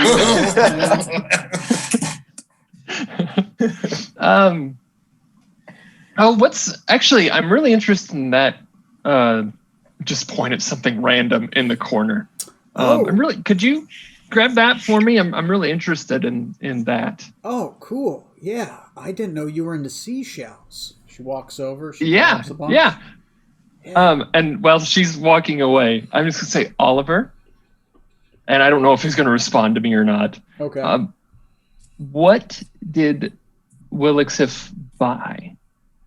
And then I'm gonna look over. Oh no, not that. That right over there. Yeah, roll right, me right there. Roll me a deception with advantage because she's high. This is the weirdest trait I've ever looked at. I'm like, oh, and she's high. I'm like, oh, okay. At a dirty 20. Okay, dirty 20 or dirty 19. Yeah, it's really dirty. good. It's a dank 20. She's like, you want these seashells. And she makes an effort to bend over and probably wiggles a little bit at you. Right? And then I'm going to go back to Oliver and hope a response. And Oliver's like, oh, poison. She bought a bunch of poison. Oh, okay. She doesn't only remembers 24 hours.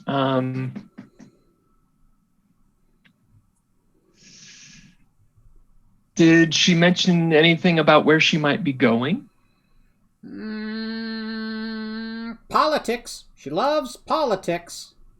Loves politics. Got poison. Fantastic.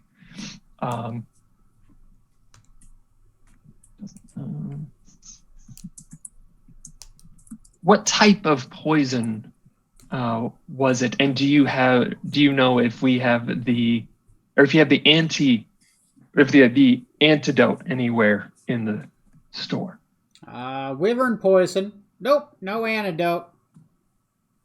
Okay, wyvern poison. Might want to check the apothecary for that. I feel like that this lady gets commission off of what the apothecary makes. Basically, yeah. So, okay. Apothecary's the best friends with her for no other reason than because she keeps referring people over there. Yes.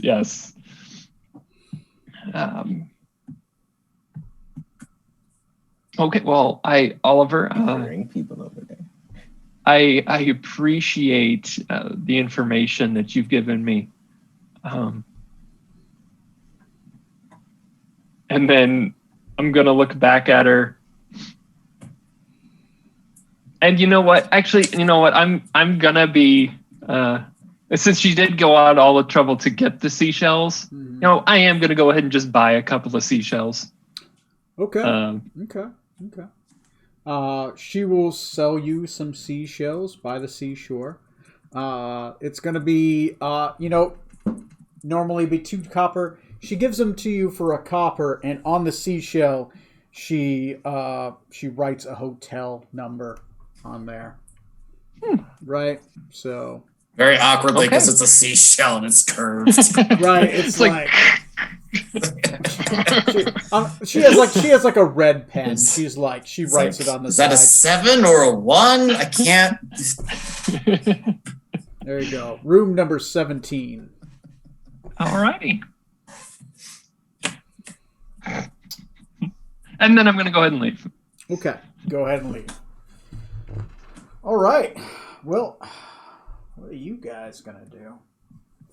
We've been at the apothecary for like the past 5 minutes. I'm struggling with that. We will forward over to the apothecary. He's like, yeah, go to the apothecary, and then it was weird as hell, So I left. Yeah. Now watch, he's going to throw an even wackier NPC at us now. Oh, God. That would be amazing. 7, 3. This one has multiple personalities. 1. They all hate each other.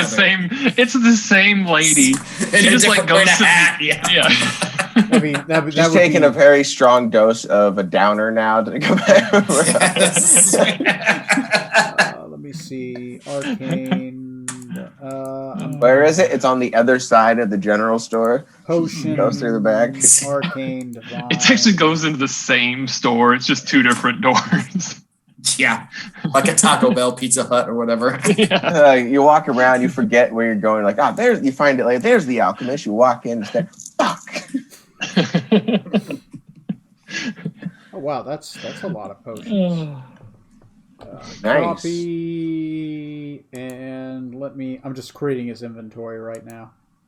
How much for the stack? So, he does have a general stuff that he has. Potion of Hill Giant Strength, Potion of Frost Giant Strength, and Oil of Slipperiness are his specials. How much is a Frost Giant? 396 copper pieces. It's not terrible. It's a good deal. If it's their special, it's normally below normal prices. That's the advantage of buying from the special. In the middle of the slums, the street outside contains a heroic monument to some kind of Yossarian senator, right? Looks oddly like similar to Mr. Edwin Smoot. Not Edwin, but looks like a family resemblance. The Alchemist is a timber-framed single-story building with a yellow tiled roof and overgrown hedges. It contains a well-stocked workshop and dubious vial marked free sample at the counter. There is a single guy, Cody Tantum of Cody's Cure. What is his description? Give me a second. The man is tall and muscular. He wears a simple brown robe with white stripes, complete with hood. His chestnut hair is greasy and uncared for. His skin is flawless, and his violet eyes scan people very quickly. He seems obviously devoid of it. He stares off into space and will respond only in minimalistic answers. He requires a adopted father. So he has a subplot. Okay. Well, obviously, I'm going to try the free sample. He is a cleric of Scion, oddly enough. So he does have his hair is wild, but he does have sigils of Scion upon him. He's going to be like, welcome to my shop. How can I help you, gentlemen? You're interested in seeing what potions you might have for sale? Sure. I got some potions. I got potions of swimming, climbing, healing, resistance. I got potions if you like animals being friendly to you. Right? I got potions to protect you against radiant damage. I got potions of poison.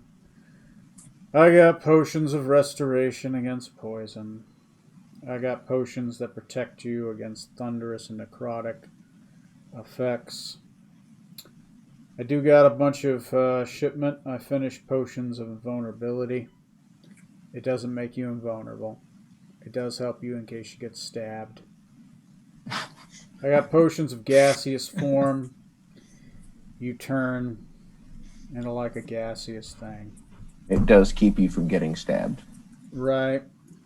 It's pretty good at that. I got an elixir of health in case you got bad health.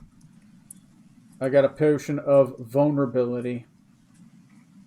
If you make somebody drink it, it's not great for them. I got potions of superior healing, and I got a potion of invisibility. In case you know. Like that kind of thing. So, what do you want? I do have free samples. I don't know what they do. You get a 10% discount if you take a sample. Tell me how you feel and fill out this questionnaire. Builds up a piece of paper. Only one sample per customer. I promised the guards I wouldn't make people take more than one in a day. Again. You say you had a potion of invulnerability and also vulnerability? Right. Imagine invulnerability, except the opposite of that. That's how the other one works. Sounds more like a poison. No, I got those too, but they don't let me sell them here anymore. You're going to have to check back at the general store. She's supposed to take care of those. Some lady smokes way too much herb. Yes, we've been acquainted. I can smell it on you. Oh God! You don't have anything to get rid of this smell, do you? I might try a sample. I'm going to try out a sample. Let's go. Okay. Oh, cool. Boy. All right. Cool. What's the worst that can happen? I've already had my arm ripped off today. Well, yesterday. The other one just falls off. Also, I checked to see what an elixir of health was, and now I'm just very sad. What does it do? I have no idea. I just Removes any disease.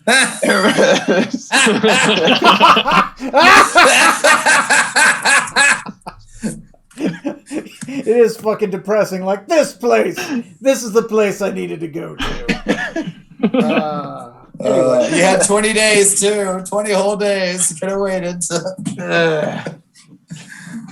All right. Yeah, go ahead and roll percentiles, and I'll see what the fuck it is.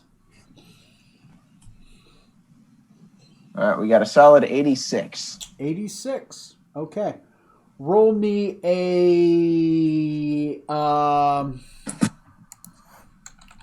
Hope you won't mind when I fill out his questionnaire and put 7.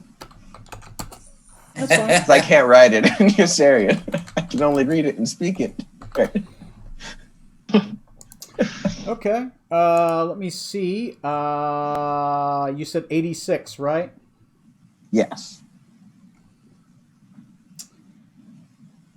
Okay. As you drink it, 3 more versions of you just appear around you. They appear to be illusionary. They kind of move as you move. And then after a little bit, they just kind of disappear. It's a potion of mirror image. Red. Oh, sorry. Wrong person. I knew it! Contact high. He's getting a contact high off of us. He's We like, called it. It is the same person. Okay. Great. All right. I'll remember that formula. Tomorrow I might sell potions of mirror image. Also, you didn't explode. Cool.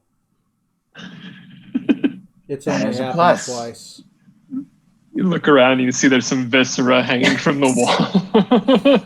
That was an incomplete paint job. Oh, God. The walls are a little charred on one side, right? So, do you want a discount?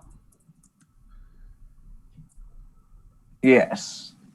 Okay. I'll be taking Good. some of your What frost do you- giant potions. You want a frost giant potion. Well, with 10% off, that's going to be 310 copper pieces per potion. I've got, roll me a d6.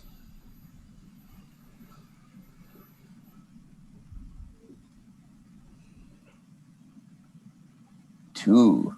I have 2 of them. I will buy those. Great. He'll grab 2 vials. Each of them appear to be very cold to the touch. And he passes those to you.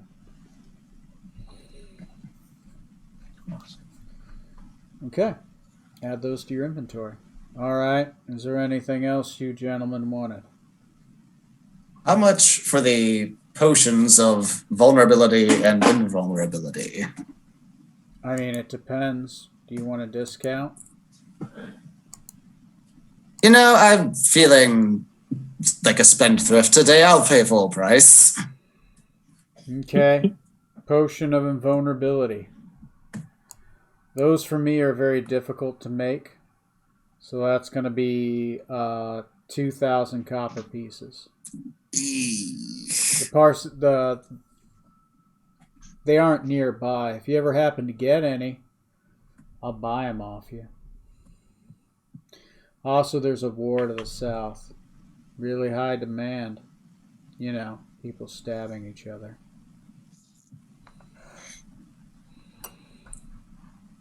What about the potion of vulnerability? Well, it's actually an oil, but yeah. You can apply it onto your blade. If you do, the next time you strike an opponent and hit, they're vulnerable to your damage of the weapon.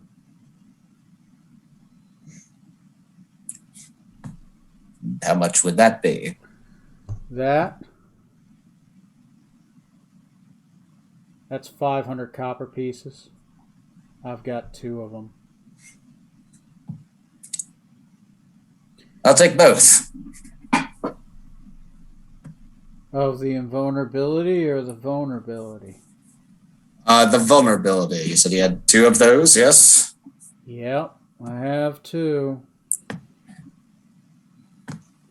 That's a sale. Unless Yes, you're looking it for a is. bargain. You said it was how much for the invulnerability? Invulnerability 1,000. is the invulnerability is 2,000 copper pieces. It's hefty here, more expensive than you've heard in other places, but I generated the prices, so I'm guessing it's rare here. So that's what. All right. Yeah, I think I'm good for here. Cool. All right. Well, congratulations. You have a potion where you can stab people. Congratulations. You have what you were after. Is there anything else I can help you gentlemen with? I assume Strom finally comes barreling through the door at this point. Right. Okay. All right. Strom comes into Kind the of. room. Yeah, kind of with my head on a swivel because I'm still. I mean, maybe Elixif is still kind of in the area, so I'm kind of keeping my eyes open. But I want to walk up to him and say, do you happen to carry any? I don't speak Ysarian, so it's going to be a little broken because it'll be Median. Hopefully, he speaks Median. But I'll say, do you have any antidotes for a wyvern poison? He does speak Median. He will say, yeah, I don't, but I could make it. It'll take a little while. I mean, you got to be careful what kind of wyvern. Did she say what kind of wyvern? She did not say what kind of wyvern. Do you happen to know what kind of wyvern poison that what was her name? That's a good point. That the general store shopkeeper happens to keep on hand? Yeah. No, she does send me a lot of business, though. Is that the Oliver? Oh, God! He's following us! So, no. Oh, my Achilles tendon! But I do. I could probably figure it out. If you could, how much would that cost? Specific anti-wyvern poison or anti-poison? There's a universal. It's expensive. I do have 2 of them on stock currently. Well, how much would that be? 300 copper pieces each. Yeah, I would like to buy both of those, Great. actually. Those work on any poison? I believe Elixir of Health will work on any poison, correct? Blinded, deafened, paralyzed, poisoned conditions. Yeah.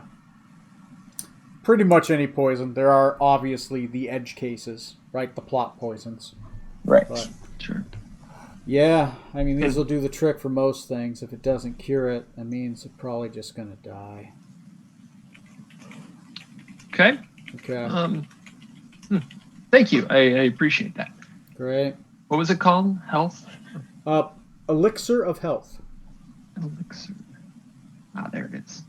Would you like a sample on your way out?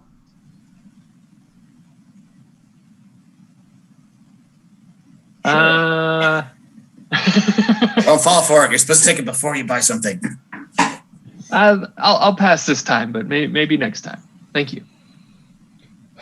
We'll never know.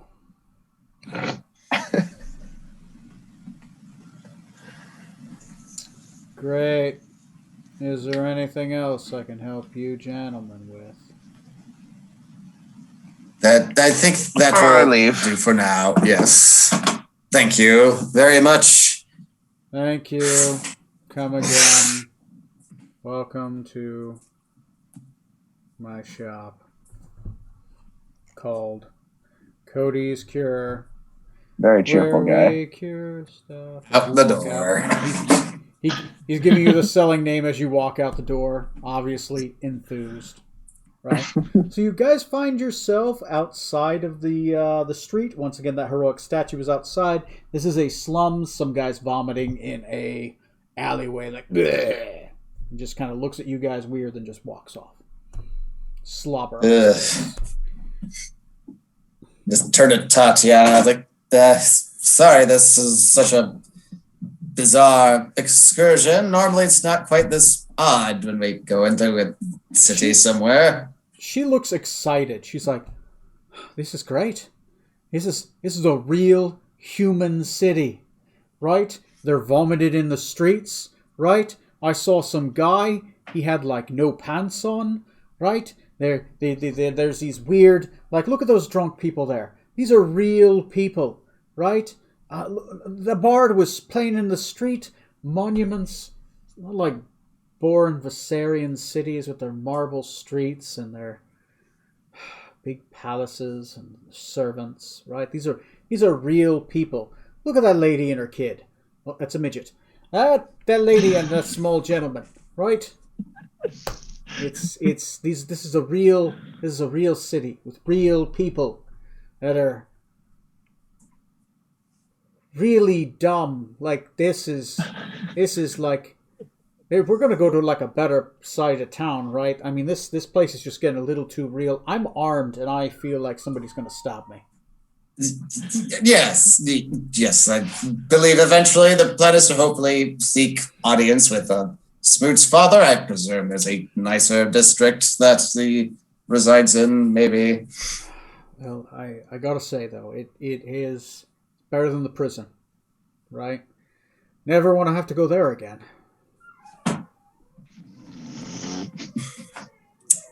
Well, I got news for you.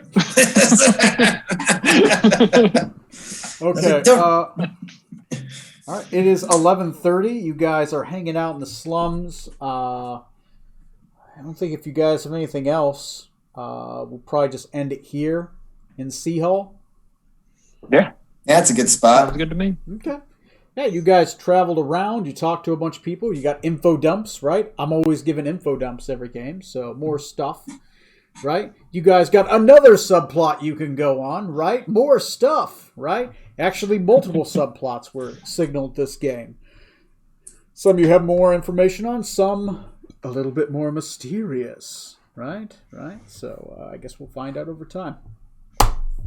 Well, hope you guys had fun. If you didn't, well, fuck you. And I'll see you guys on episode 81. I'm going to stop recording at this point and stop streaming.